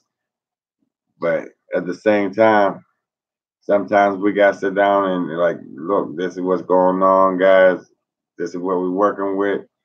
We're trying to push this to the side so we can move on and get out there and get some better footage. But Gene, I ain't ignoring you, buddy, man. I just a lot going on, which you already know. You already know there's a lot going on. So I ain't been ignoring you. I've been just pushing back from everybody. If you notice, I ain't been really commenting on YouTube, on Facebook. I just been withdrawn from all that. Gene, don't think it's you. Kathy, guys, don't ever think it's you guys. It's not you guys at all. It's just me. That's just how I am. I'll just withdraw from everything. I'll get into myself and gather myself. I'll get away and just get right, and then I'll come back full force and just go out to fight again. So if it seemed like I was distant these past couple of weeks, it's just me working me out. So thanks for bearing with us on that, guys. Thanks. That means a lot for even still sticking with us through all this bullshit. These next video coming up, it's they're gonna be interesting. Just because we ain't been out there in a long time, we don't know what to expect at that maze, and anything could happen. I know for a fact on that side of the mountain at that maze, I know there's a little 4 foot Bigfoot. There's a full grown female, and well, it's not newborn now, but 2 years ago it was newborn. It was that year that it's about 2 years old now, but it happened. It was fresh. That baby Bigfoot we're seeing was very, very new, like days new. And I kind of just left the area alone because I didn't want to get in between the mom and the newborn baby over there in that mountain. But it's been 2 years since we had a run in with them, so I think it's a good time to go in and see what's going on, see if she's still in there with the baby. And she got a little 4 foot one with an afro, and he ain't got no hair on his face or nothing. He's the coolest little dude. He's the coolest little dude. If you get a chance to see him, you don't get to see him too often. He's that I only seen him one time. I seen him. I seen the 4 foot one. I seen the newborn baby and the mom because Carrie slipped down in the ravine and made a noise, and then they came. Or they didn't came. The 4 foot one made a noise on the other side of the ravine, and that's when we got to see it. Oh bullshit! Political court bullshit. Kathy will take you in, Freddie. Pamela, you're crazy.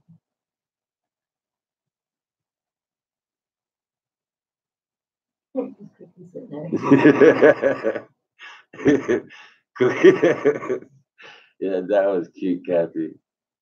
But Cookie's good for that. She said they're cleaning herself. Wouldn't that be funny if Fred sat there and did that shit? And you're gonna try to look me in my face, go somewhere. She trying. You're right. I'll be on the run. Don't want to get anyone in trouble.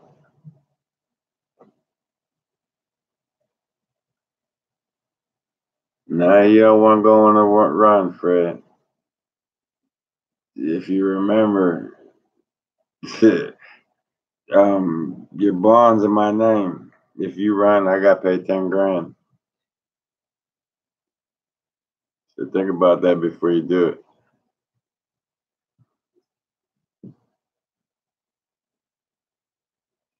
I believe it would be.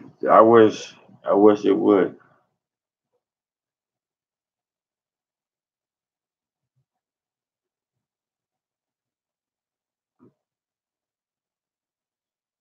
Yeah, Cookie always does. She gets more food, undivided. She gets more attention than she needs.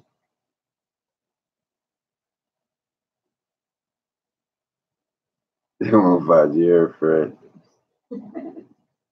Take it easy, man. I mean, Pamela.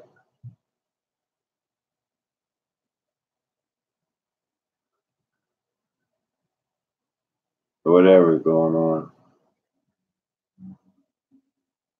Gene, I'll talk to you.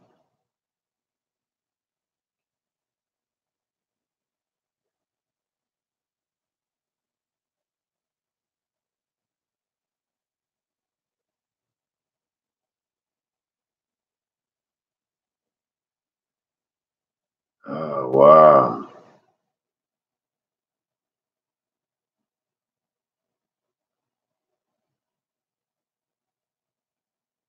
Jury trial. See, I don't know what's going to happen because he already took that plea bargain that he would plead guilty and take house arrest on his last hearing, and now he's supposed to go to the sentencing on December 20th. So I don't know how that's going to work. That he can't do the house arrest. He already pleaded guilty to a plea bargain. So once he goes in and rejects that house arrest, I don't know how the judge is going to work that out. What they're going to do with it.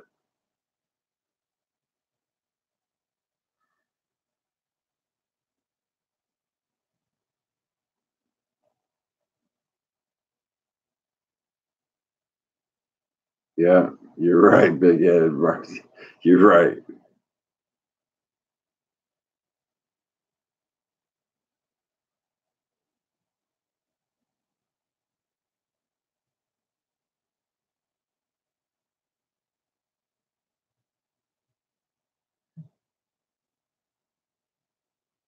Thanks, Mooney. That means so much.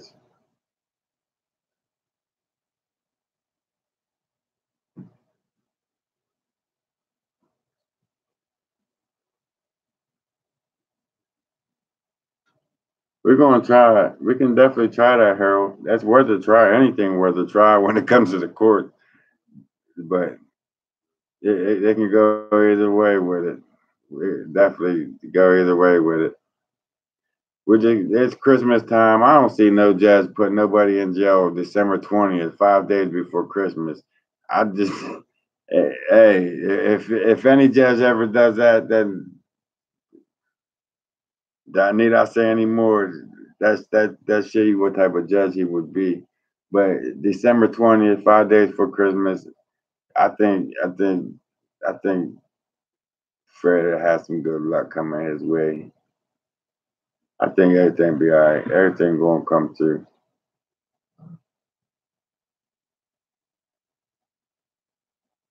Fred said he can take his plea back. They really don't have nothing on him when it comes down to it. And there should be a statute of limitations 14 months later, arresting him on some humbug bullshit when he was already. It just, oh man, I really don't. I hate getting into that because it kind of like pisses you off. And just, did you see that they're doing some fake trickery shit, and there's nothing you can do because they above the law. They make the law as they go. Whether it's the law or not, they'll say it's the law and then go with it anyways. So what do you do but take it as it comes? Public defenders can't always be trusted. They, his public defender was not to be trusted at all because the only thing that he was wanting to do was make Fred plead guilty and take a plea bargain of house arrest. And they wouldn't even let Fred go into his own hearing. They kept him outside in the waiting room, and his public defender would go in and talk to the magistrate and to the whatever, and then come back out a couple minutes later and say, "Well, the judge is offering you 4 months house arrest and this," and then Fred said, "No, I didn't do it. Let me go in there and tell my story." They wouldn't even let him speak. They wouldn't even see him, not alone let him speak. His attorney had his public defender went in there and did some trickery shit and did whatever, come back out and said, this is the best that the judge is going to offer. If you want to plead guilty, we'll give you 4 or 5 months house arrest and time served. Well, Fred said, okay. He pleaded guilty and took that time or the house arrest, thinking hopefully by the time December 20th comes for sentencing that he would already have a place. And he didn't really know too much that you had to pay the 500 and some dollars to get on house arrest until after the fact. He come home and then he finds out he got paid the $520 a month for house arrest, uh, between $500 and $700 for rent, then your electric, and then whatever your phone, and then who can pay for that? Who can afford that? I mean, they knew that they picked him off the street in a tent, and then they're going to turn around and offer him house arrest. It's like a kick in the dick while you're down, and it's kind of it was, excuse my French, it was effed up on their on the police force's part. And there goes, I'm getting ranting again. You guys conquer. Yeah, we will conquer this. Prayers will override anything. We will get through this. I mean, even though it's like an obstacle that look like we can't get through, it will. We will. We will. Someone will reveal. It's December 20th. The judge, I don't see the judge locking him up for no bullshit shit like this, especially something that happened 14 months prior to this. And he was helping the old guy out by getting these kids off of him.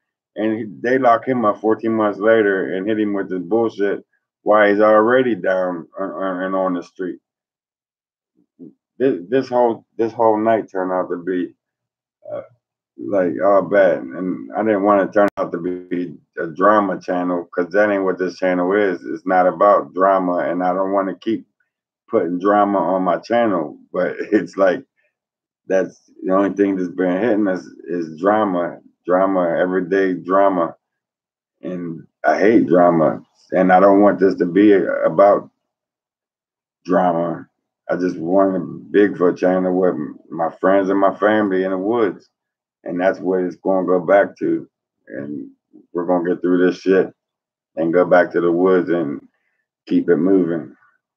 Keep it moving.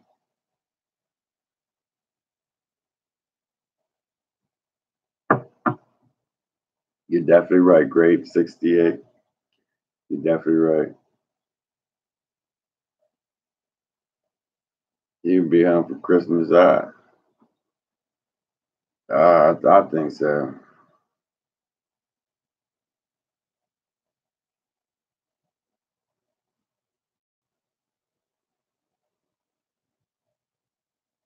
How's it your fault, Robert?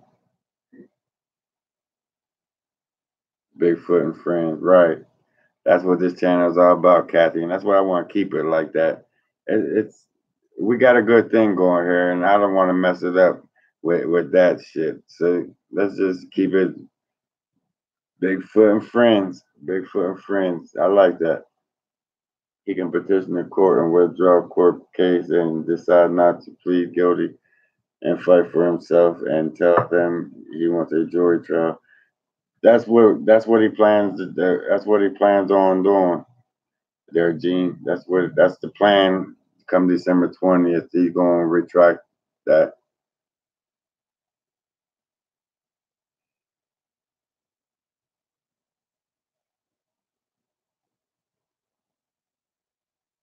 A jury trial. Nova's right. That is the pretty much the best weapon is a jury trial. When it comes to the people I always see through bullshit. When you get a group of people up there and listening to both sides of the story, the whole story, that the group of people tends to see through bullshit, and I think that'd probably be the best move for it.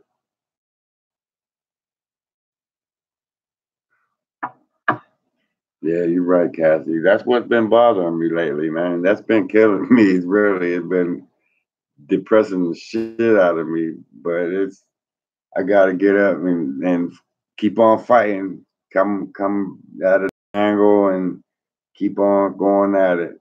Keep on going at it. Do the Bigfoot family members have names? Just the Bigfoot world. I just call everybody what's going on Bigfoot world. That's it. That's it. That's you guys' name. That's the Bigfoot world. But we all family and friends on here. And it's good to have you guys. Every Friday we just say and conversate about whatever. This Friday Night Live ain't have shit to do with Bigfoot.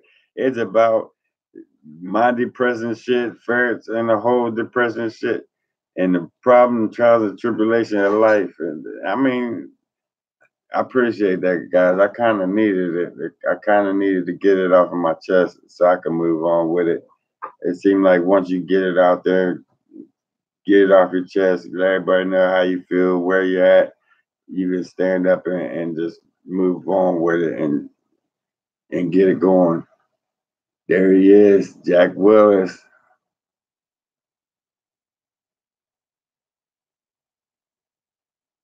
You're good, Jack. He's on here.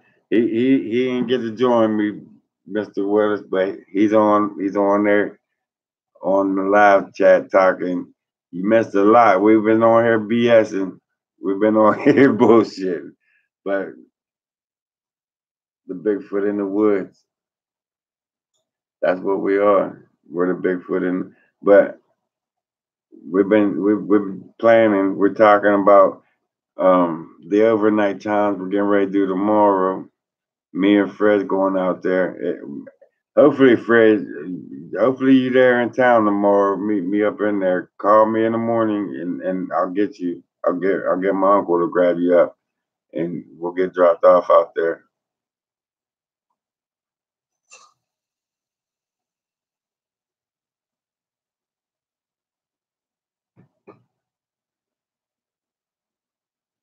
No, no, Susan, it don't work. You go to Harold Standard. We're in Fayette County. Harold Standard will not look at that at all. They will not touch that with a 10-foot pole. Trust me, they will not go near. When it got to do with the government and judges, and they won't go near. They won't touch any kind of county judge. They won't touch any kind of magistrates. They won't. They won't. That's how they've been. That's why they're getting away with what they're doing because nobody would do nothing to do anything. But who am I? Fred, we love you. God bless. Thanks, Mooney, man.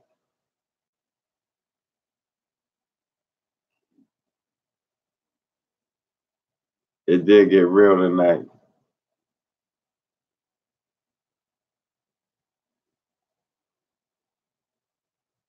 But sometimes other things need to be spoken. You're right. Yeah, that's what I think Fred's going to do there, Harold. I think that's what he was saying last time we was talking about it. That he can retract that and he go back. I don't know how that shit works, but we playing it by ear. I plan on the only thing I can do right now. Yeah, that's what we're saying. That's all we can do, pretty much, is play it by ear and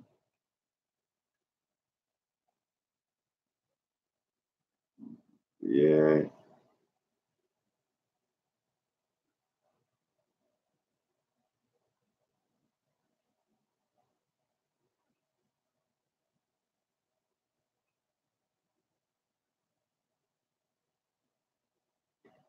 Jack Willis, wait till this weekend. Wait till this Monday coming up because we're going to the maze. We're going through some interesting. We got some good footage coming up, and I'll just tell you that much. You definitely don't want to miss this week coming up.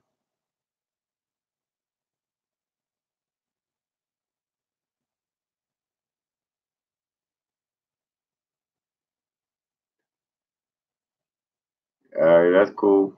Even if you don't make it, man, it ain't no thing. You know me, I'll still be out there. But do what you can do and get there, because I definitely ain't trying to be doing that shit by myself.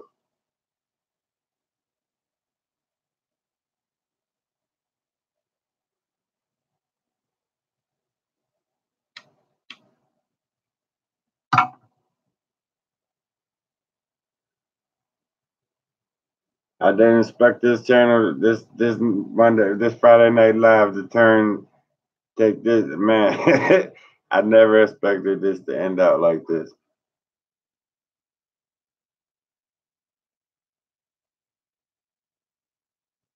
Um, if you go back to some Mooney, I don't.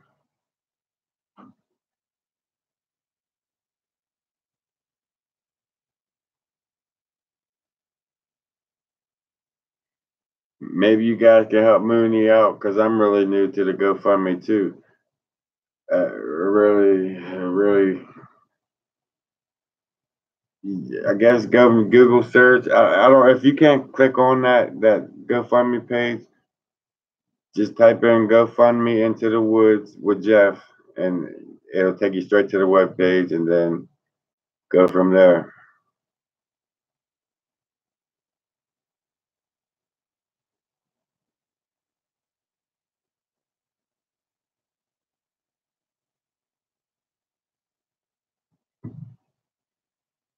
I'm pretty sure that's how it's done. Just go to GoFundMe / into the woods with Jeff, and it'll take you straight to it. And it's a step-by-step process. It'll show you what to do on there.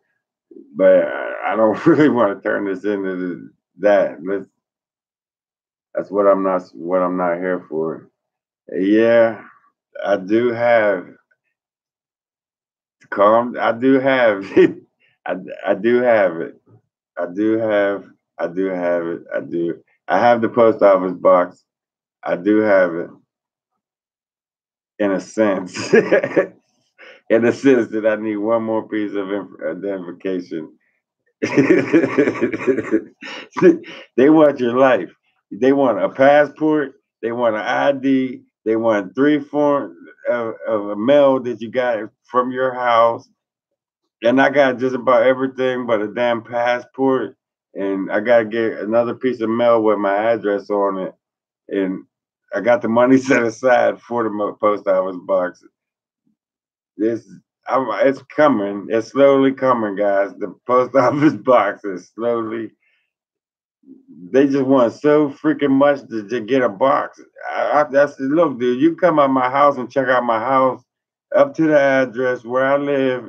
Check it out, and then give me a damn box. This dude wants so much just to get a post office box. They want your whole life history. They want to know where your mom was born at, where your dad lived, where your sister was. I mean, damn. I just want a box. I don't want your house. I don't want to marry you or nothing. They want everything. Just to rent a post office box. I'm ready to just give you guys my damn addresses and mail straight to the house. If it's all that, it's like it's one thing, it's another, guys. This shit's crazy. I'm ready to just give you my address at their house, and you can just mail shit to my house address. I'm about to say F the post office box.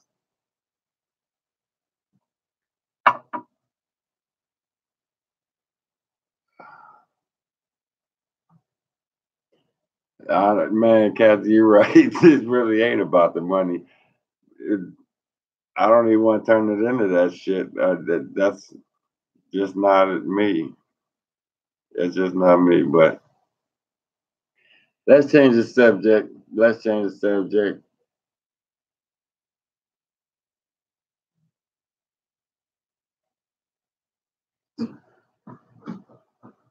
That'd be cool.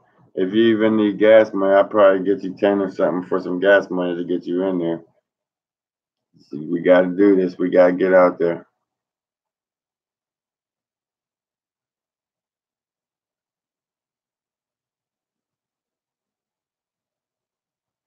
Oh, definitely. Anything you guys send in the mail, I will save it for Friday Night Live and open it in front of any package that comes in when I do start this up. Any package that comes in, I'm gonna stay here on Friday Night Live and open it with you guys, and we're gonna experience this new equipment together. Whether it's batteries, whether it's camera, whether it's just a letter. We can write each other. It don't matter. We can send back and forth letters. We can pen pal each other. We can do a lot when it comes to the mail. But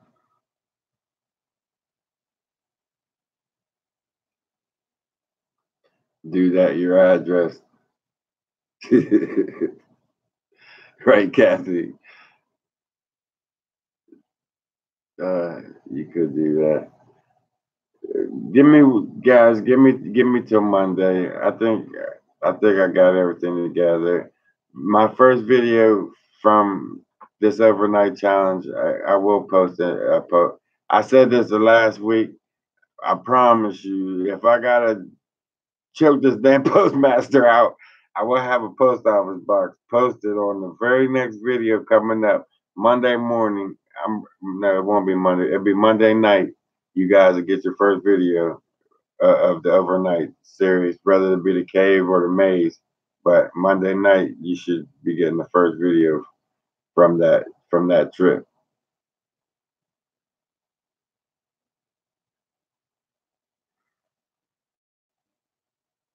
From that trip.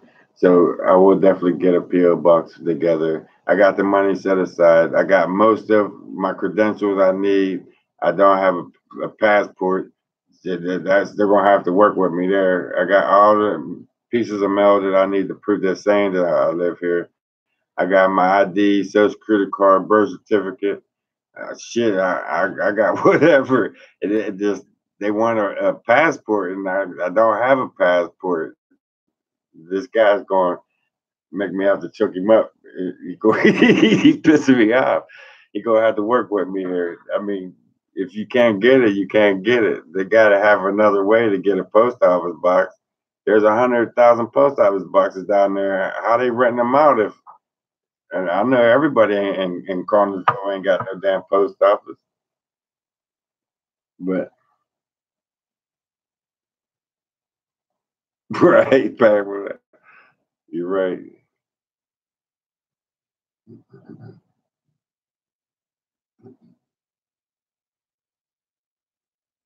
Nah, Harold, I ain't doing that. When it comes to the cave, I don't want Mike a part of it. I don't want Mike nowhere near that place. That's just gonna be me and Fred in the hole when we do the cave.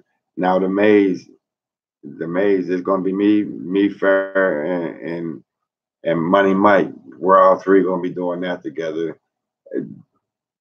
That's gonna be a funny ass video when we do the maze because it's scary and the way it zigzags back in there. We're gonna camp out back in there, and there's only really one way out for a human to get out. There's only one way out because there's about 20 foot. You're down in between two rock faces that zigzagging to this hole, and there's only one way out. They can come down in on top of you, front and back, and trap you in, or just drop down in at the entrance, and there's no way for you to get out. And with that being on our mind, riding at the same time, look, if something comes in, we're not getting out. We can't. We're stuck here. We're like setting ducks. With that riding on our mind, that's going to be interesting for what Mike's going to do because Mike gets funny when he gets scared. Yeah, we are, Kathy. One last trip. This is we're going to do this cave for me. I gotta get some clairvoyance for me, Fred, and I gotta fulfill a promise to you guys. And that's one thing. We're only as good as your word, and we gave you our word that we're gonna spend the night in that cave. We're gonna spend the night in that cave. Believe that. It's probably not a good idea to have propane heaters inside that cave. No, we're gonna use them for the maze. So I keep giving you guys little tidbits of tips of what we're going to do first and where we're going at next without having to tell the whole thing for these damn trolls. But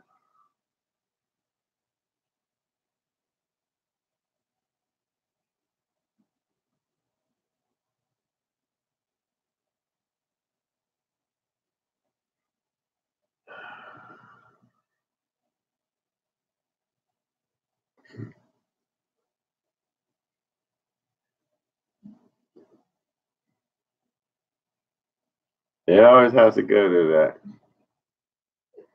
that. There's no secrets with you guys. When it comes to us, guys, you know everything about us, and it's right there. Our whole fucking life is right there. Our life history, from all the good, all the bad, everything's right there. As you see, we had nothing. We had nothing. Hey, did you know that passports are issued at the post office? Yeah, but I have a felony from when I was 18. I can't obtain a passport. Mr. Willis, I can't. I can't get one. When I was 18, I had a car accident. Had a death of personal injury. A lady ran out in front of me. I was driving without a license coming down the hill, and the lady came out, ran out in front of me, and I slid into her and broke her a kneecap. It was her fault for her running out into the traffic, and I accidentally slid into her, broke her kneecap. I shouldn't have been on the road when I was 18. I had no driver license. I shouldn't have been out there. I had no insurance, registration, none of that. So I ended up, as soon as I turned 18, I ended up getting a felony, and now I can't get a passport, and that's holding me up from now. It's like I'm 20 years later, 20 some years later, it's still messing with me. I can't get a passport to get a post office box because of something that happened when I was 18, and it's more or less my fault because I shouldn't have been on the road to begin with without a license.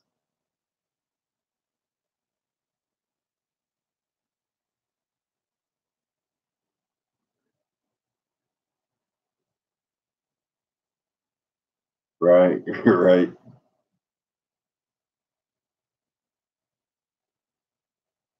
Thanks, Kathy. But you know what? I don't want to keep going.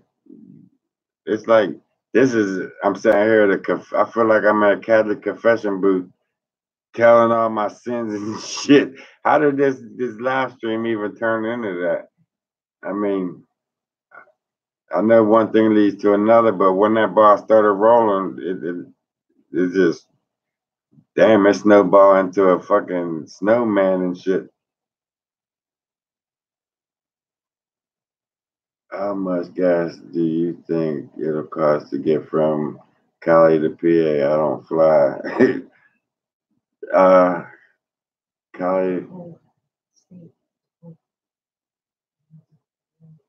probably about 2 tanks, 3 tanks of gas would probably get you here.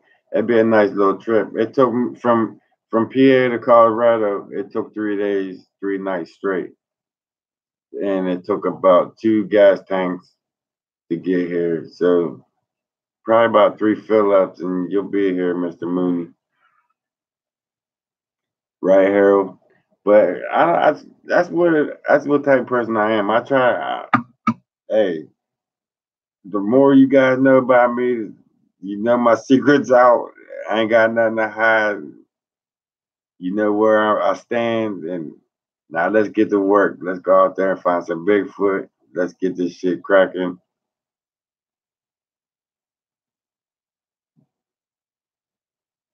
Damn, Fred. Everywhere you go, you just gotta get my slippers.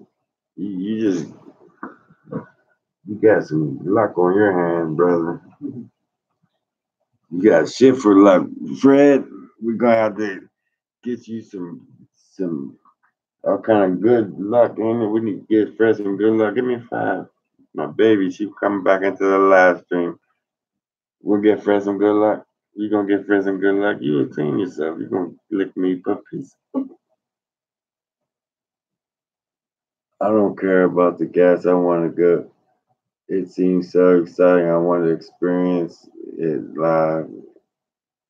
Hey, let's get it. Get on Facebook. Get over on Facebook, Jeff Friend. Look me up, and we'll make it happen. You want to experience some crazy shit?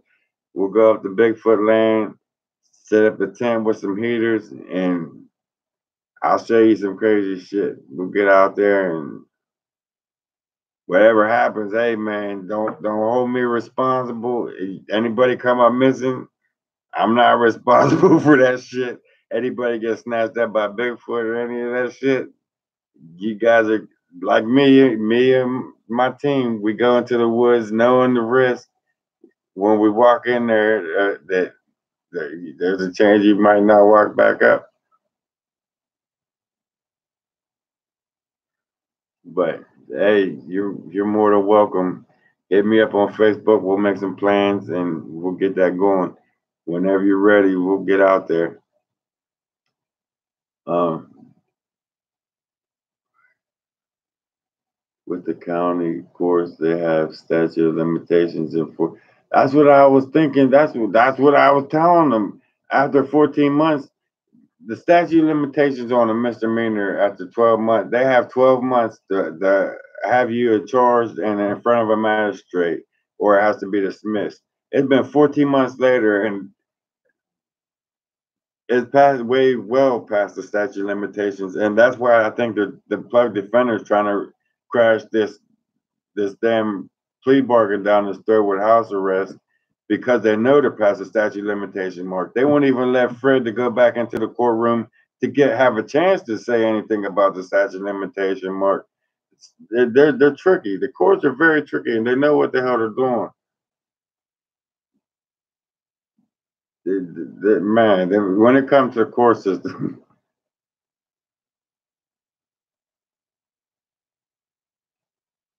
but we get through it. We definitely will get through it. But Fred, make sure you hit me up in the morning, man. First thing in the morning, as soon as you get up early, earlier the better. We'll get on working on get you into Uniontown, and I'll get you picked up from there. And we're gonna hit the woods tomorrow. Tomorrow afternoon, we got to get out there, get this footage. We got to see what happens. I'm gonna get Mike too. Actually, we can all meet up right at the shop. I'll get Mike out there to meet me down there. Get you to meet me down there, and we can just take off from there and head out to the woods from the shop. I'll just pack everything and take it with me when I go. PA is crazy. When it bad part, PA is a beautiful place. Don't get it messed up. PA got some beautiful mountains, beautiful scenery, beautiful woods, beautiful waterfalls. There's so many beautiful. PA has so many beautiful places to offer, but the people, the the governments, the politicians in this area are so freaking ass backwards crap. It just makes this place bad. It's Commonwealth. Any Commonwealth state is bad, and I don't want to issue them too many bad juju's on me because I'm talking shit on them. But it's a beautiful place here. The beautiful mountains, beautiful scenery. It's just the people. If the people would change, then this place would be a place to be. Can I get some slippers?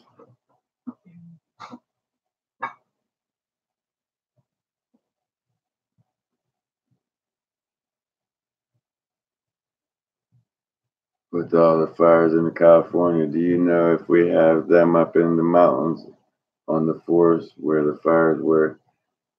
I think they're pushing out. They're put. There's some shit going on in California, Mooney. Be safe out there, man. Keep your guard up out there in that area. Be safe, man. Them fires, for some reason, they got me believing that them fires are very, very intentional. I ain't never in my entire life ever heard of both sides of California being on fire and it's working its way to the middle. There's something going on there. Right, Mr. Willis. Right.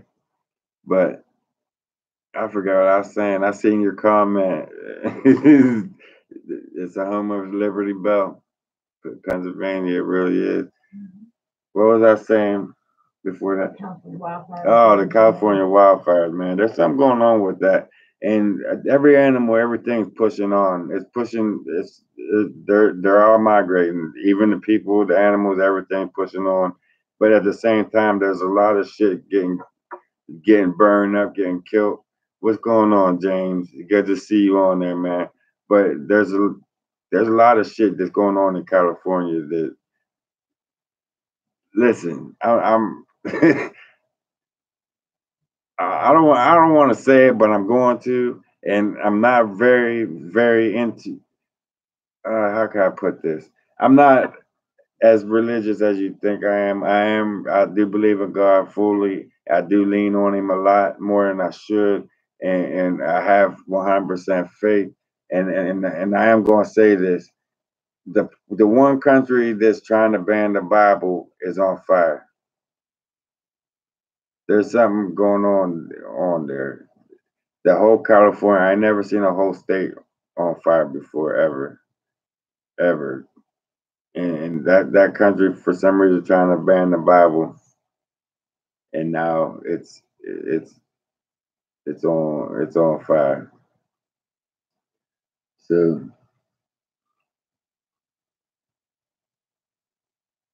you take it, you take it with a grain of salt, or how you want to take it. But there it is. We give me some coffee, please.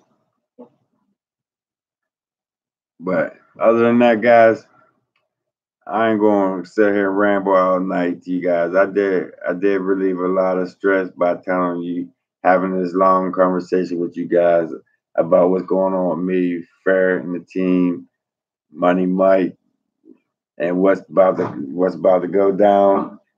This weekend we're going to the woods. Tomorrow we're hitting them woods, and we're gonna pull this shit off no matter whether it rains, snows.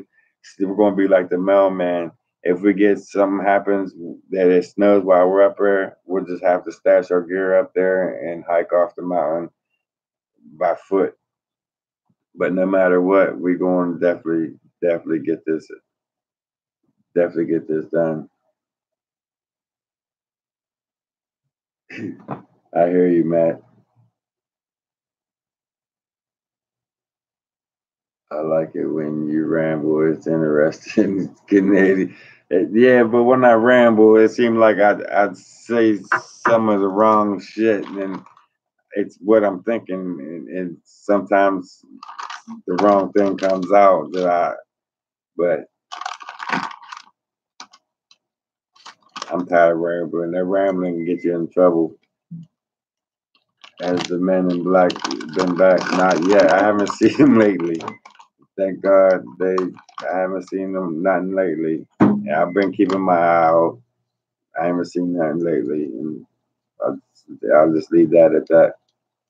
Um, Good luck. Stay warm. I will be waiting.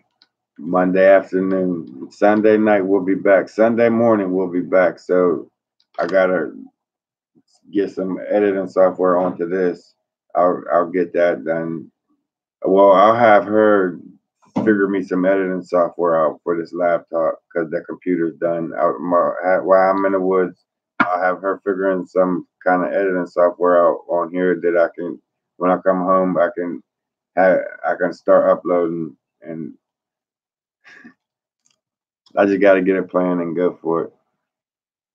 More snow on the way here. Here too, James. That's why I was just telling the guys that no matter what, if it snows or not, we still gonna hit the woods. We put this off long enough. We're gonna be out there. We're gonna hit the woods. If Fred, if it does happen and we get up there and get dropped off up in that mountain, and through the night we get bombarded with snow, keep in mind, bro, dress for it. We're gonna have to stash our gear and hike down off that mountain, and it's about maybe a 10-mile hike. We should be all right. We should be able to do it one day. We should be able to make it out of there before nightfall. So I think even if worse comes to worse, we'll be all right. Kathy, you have a good night, man, and thanks for everything. Thanks for just being there, Kathy. You're a good person. And don't let anybody tell you different. Trust me, I've been watching your comments, Kathy. I've been and just thanks for being there. Harold, you too, man. You're good, dude. Money Mike, they chasing them females. They got that little bit of hair right here. They grew that one little tiny hair right here. And they want to Jeff and Mike been off running chasing them females. They like the deer in rut season. Just but Mike will be with us tomorrow if I gotta track him down myself. Jeffrey going? No, Jeffrey won't be on this trip. He turned 18. It's like it's hard to persuade him into anything. He's really tied up into his own thing. Jeffrey just, I see Jeffrey on the flyby. It's like it's hard to get Jeffrey to do anything anymore. He's when they get at that age, they grown. They want to do their own thing. They got their own thing in life going on. So I just kind of step back and let Jeffrey do Jeffrey. And when Jeffrey's ready, he'll come. Yeah, I mean, he'll come and spend a day with me, or he'll go to the woods with me. But Money Mike will always be there. Our guys say, Mike, team's waiting for you. The team want to know where you are. The fans are out there waiting for you. Julie's out there. She want to know where you're at. And Mike's ready. He said, we do this for y'all. Mike loves you guys. Then Mike does a lot for you guys by going out there. Even though he's scared, he's petrified at the night at the woods, he keeps saying, we do this for y'all. And he means that shit. If it wasn't for you guys, Mike would not be out there in the woods at 2, 3, 4 o'clock in the morning running around talking about Dad, Joe, Dad, wake up. I mean, Mike is a character in his own, and I love Mike just for being Mike. Mike's a good soul. He got a real good spirit, and just that's all of us. All me, Fred, and Mike. We all got a good chemistry going. We got a good team out there when we're together. You don't know what's going to happen. Nothing scripted. It's just when we're out there, whatever happens, whatever pops off, we all experience it together. You experience it with the camera, and we're experiencing. It's just like everybody experiences whatever happens out there at the same time. So it's just that's as real as it gets out there, and that's how I want to keep it. We all experience everything at the same time. If I see it, you guys are seeing it. It's just it's easier to prove the Bigfoot's existence because there's no way to lie out of it. We're walking through the woods, and if something jumps out, it jumps out. If not, we had a good, fun experience out there seeing what does happen, like with the bats. And I learned a lot with these damn spiders. I know at nighttime or in the daytime, you can go up to a spider and film it and poke the web, and they won't do nothing. They just hang on the damn spider. But at nighttime is a whole different ball game, and I learned the hard way. I walked up to that big ass spider with the camera. I said, "Look, let me get the other side of him, see how big he is." So as soon as I go around to the top side of this damn spider, that fucking spider jumped off the web onto me. He like jumped at me. And then I screamed and backed up, and then the spider came back up to the web like he's ready to jump on me again. Them spiders will attack you at night. Stay away from them. Do not play with no spiders in the nighttime. Oh, damn. Bobby Joe, good to see you on here.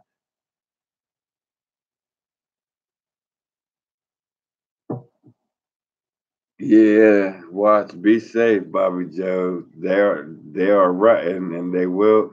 It's not safe for you being out there right now. That's what I was talking about earlier. Being a female, Bobby, just stay the f out the woods. The Bucks are in heat. They are running. They only got one thing on their mind. They're in rut. They're running out in front of cars. They'll walk up to you. They'll beat you down with hooves. That's another thing that's on my mind when we go out into these woods. I'm glad you said that, Bobby Joe. But these deer are not safe. The buck are not safe whatsoever, especially with you being a female out there in them woods. Please if you go out there, Bobby Joe, get some bear spray.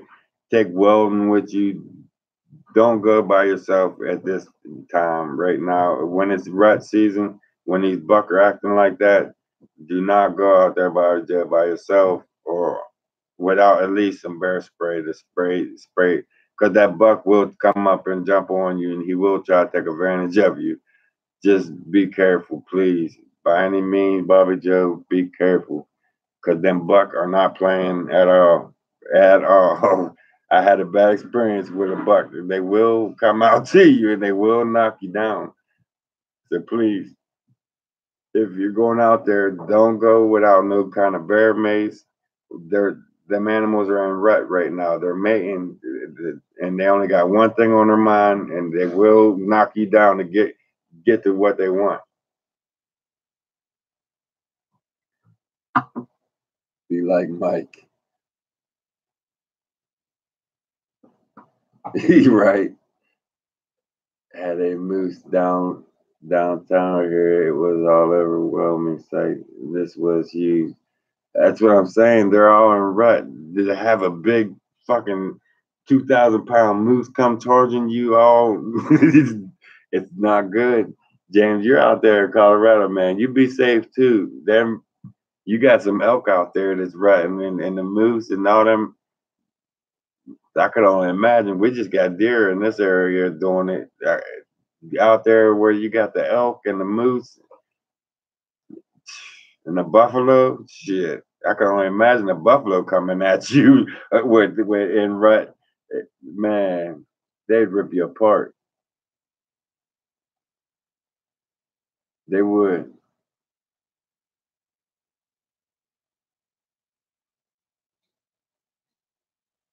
But Bobby Joe, please take one with you.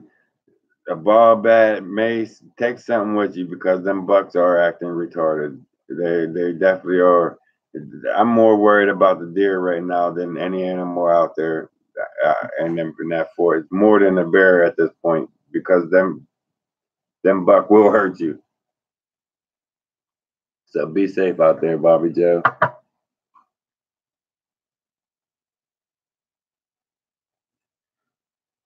Yeah, them moose, man. We was going down the road up coming back from vacation, and a moose. We was at a red light, and a moose came out beside us. And I shit you not, that moose's legs was up past my car. The body started up on top of my car. We was out here like this, trying to see the top of the head of the fucking moose. I ain't think they got. It was bigger than my car, longer than my car.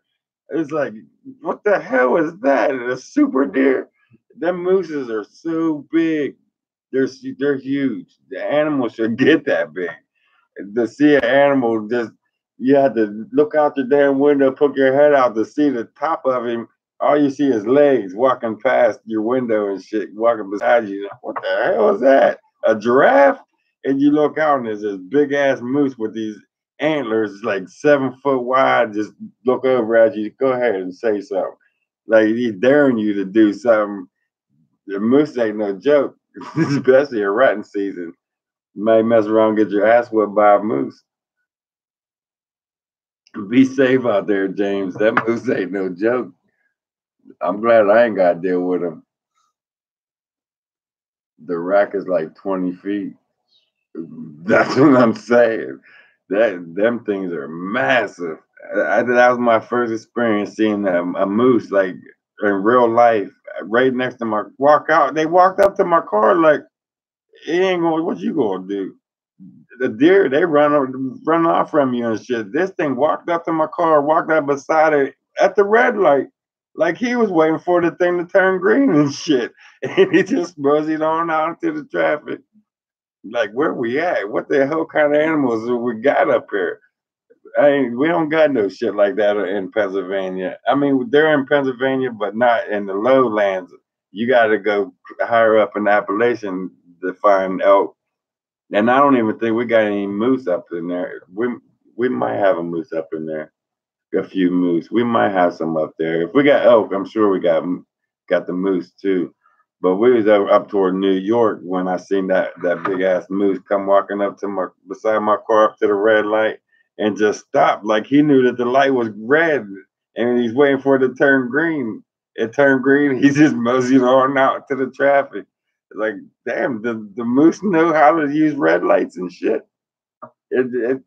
Animals are fascinating. It's like they know what's going on, just like we do. Yeah, the mountain lions and the yeah. There's I worry about them too, especially with all these fires going on, and it's there's just a lot going on, guys, in the world. Every day there's something crazy. Jesus Christ is real. He changed my life, mine too. You're right about that, Harold. You see this? This is the archangel. That says what kind of person I am. Tattoos say a lot about a person. There's some huge lions. You're right about that. We have some lions. We have some panthers here. That's where Bobby Joe a few weeks ago had an encounter. She thought it was a mountain lion, and I was out talking to her husband Weldon, and it turned out that it was a panther. It wasn't a mountain lion. She was walking out and she seen a buck run through, and up onto her right, I guess Bobby Joe's on here. She seen a mountain cat chase the deer, and it stopped and looked back at her like it's for about 30 seconds to a minute. Like it was looking at her, looking at the deer, deciding which one it wanted, and it took off. She got a couple pictures of it, and then it took off after the deer. It left her be and went after the deer. So it turned out here in Pennsylvania that was literally a panther that stopped, looked at her, and took off chasing the deer. We have panthers here in Pennsylvania. Is panther a mountain lion? I'm not sure about that. I don't think it is. We have mountain cats, mountain lions, little tiny mountain cats.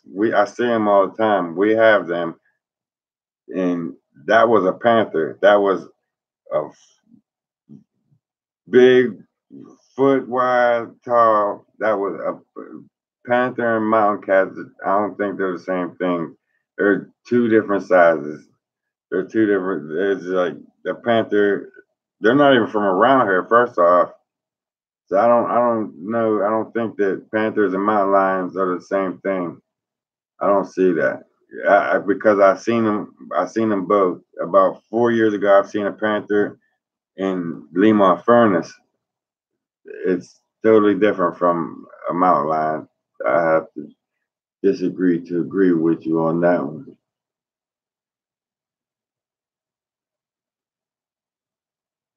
That's why I mean you were asking.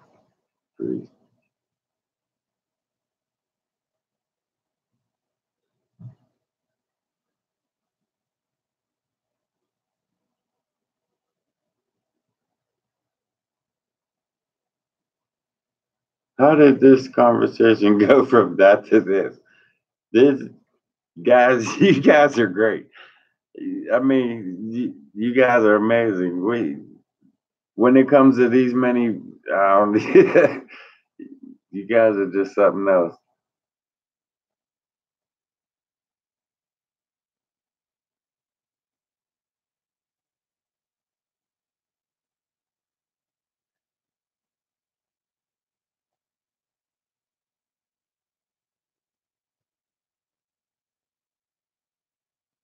You're right, Brenda. They don't know.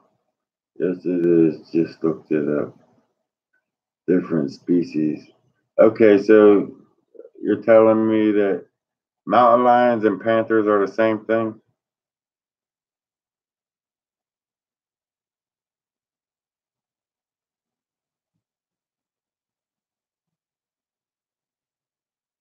Okay.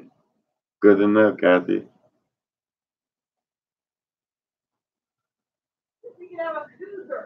Yeah, that's what I'm.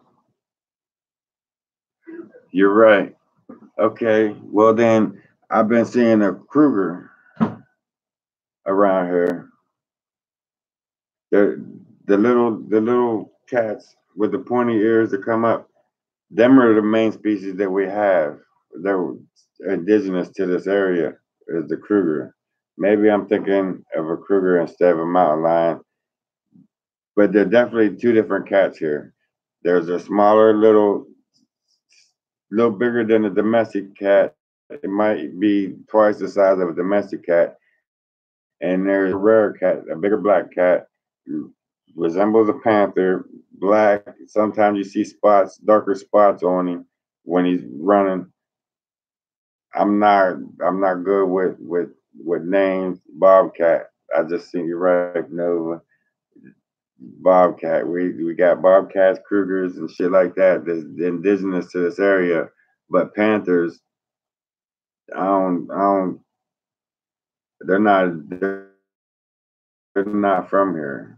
They're not supposed to be here. And if you ask a park ranger or a game warden if panthers are, they'll deny it to the fact. Just right up in Jamonville Road, a lady just ran one over, and then they quarantined both ends of the road. They blocked it off, and when you ask them what's going on, oh, there's an accident up ahead. We're clearing it out, and they're turning the traffic backwards. But I had an inside person that was there on the scene, picking the creature up, the animal up, and they said they completely quarantined the whole woods off because they wanted to keep that a secret. Definitely 100%. I talked to the lady that run it over. She hit a panther out there, and the park rangers and the National Forest Police swept it under the rug, and it was just a car accident. And then everybody around turned it away until they got the carcass up and out of there, and then they let traffic flow back through there again. They are protecting them. They're not supposed to be here. The Panthers are not supposed to be here at all, and they will lie and tell you that they're not here. But I've seen them firsthand, and Bobby Joe has pictures of them of Panthers here in Pennsylvania firsthand. And you can Google that up yourself. Panthers are not from or supposed to be in Pennsylvania.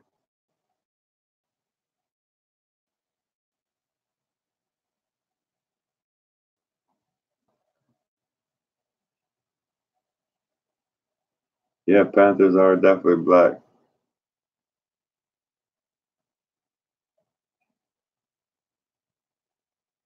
Is it Kruger? Yeah, what we're supposed to have is Krugers with the pointy ear, the hair coming out past the ears, with the black. It's got like a white snout with a black line going around it, and it goes into brown. Them we have them. Them are supposed to be here. I see them a lot, at least 2 or 3 times a year. I see them. But the Panthers, they're not supposed to be here. The bigger black ones, the wider ones, they're not supposed to be here at all. So I don't know. I don't know how they got here, why they're here, but they're definitely here.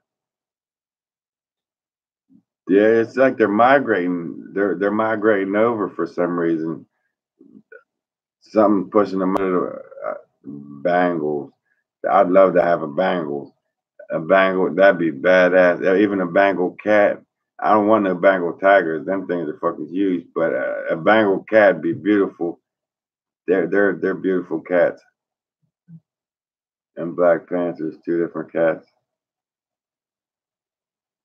See, Kathy, it's good to have you around. It's very educational.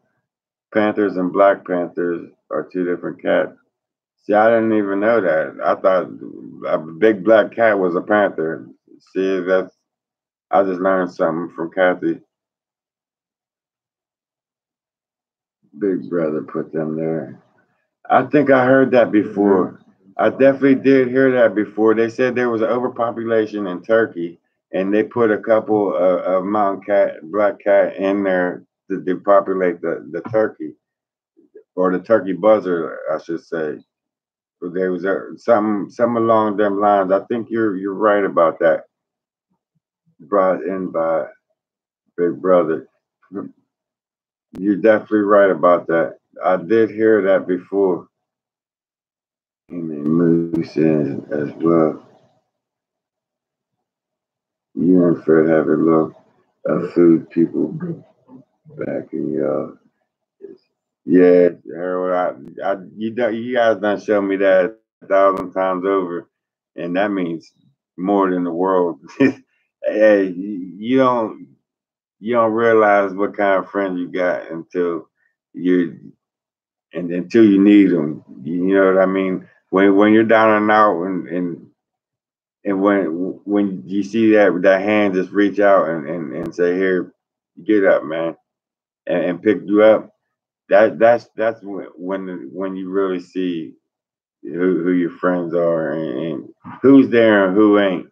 And it seems like complete strangers are there before your family is there. You know what I mean? It's sad to say, but it seems like you guys are there more than my own family, and it's like you guys are my family.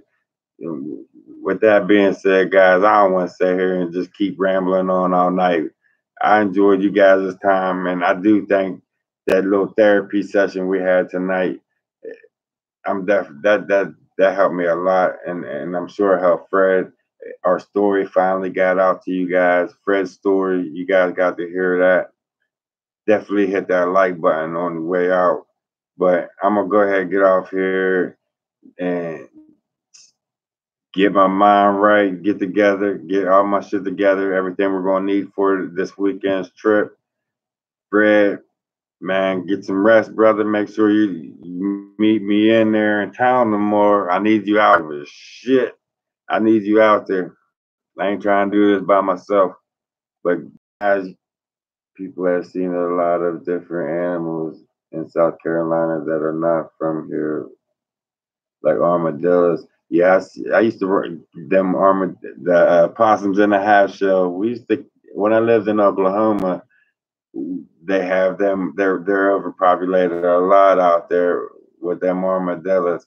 And here they're just possums. The shell. When we went to Oklahoma, I seen that armadillo run like a possum with this armor plate on him.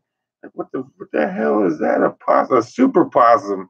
It's like a whole new world from here to there. And the armadillos are amazing. They're cool to chase.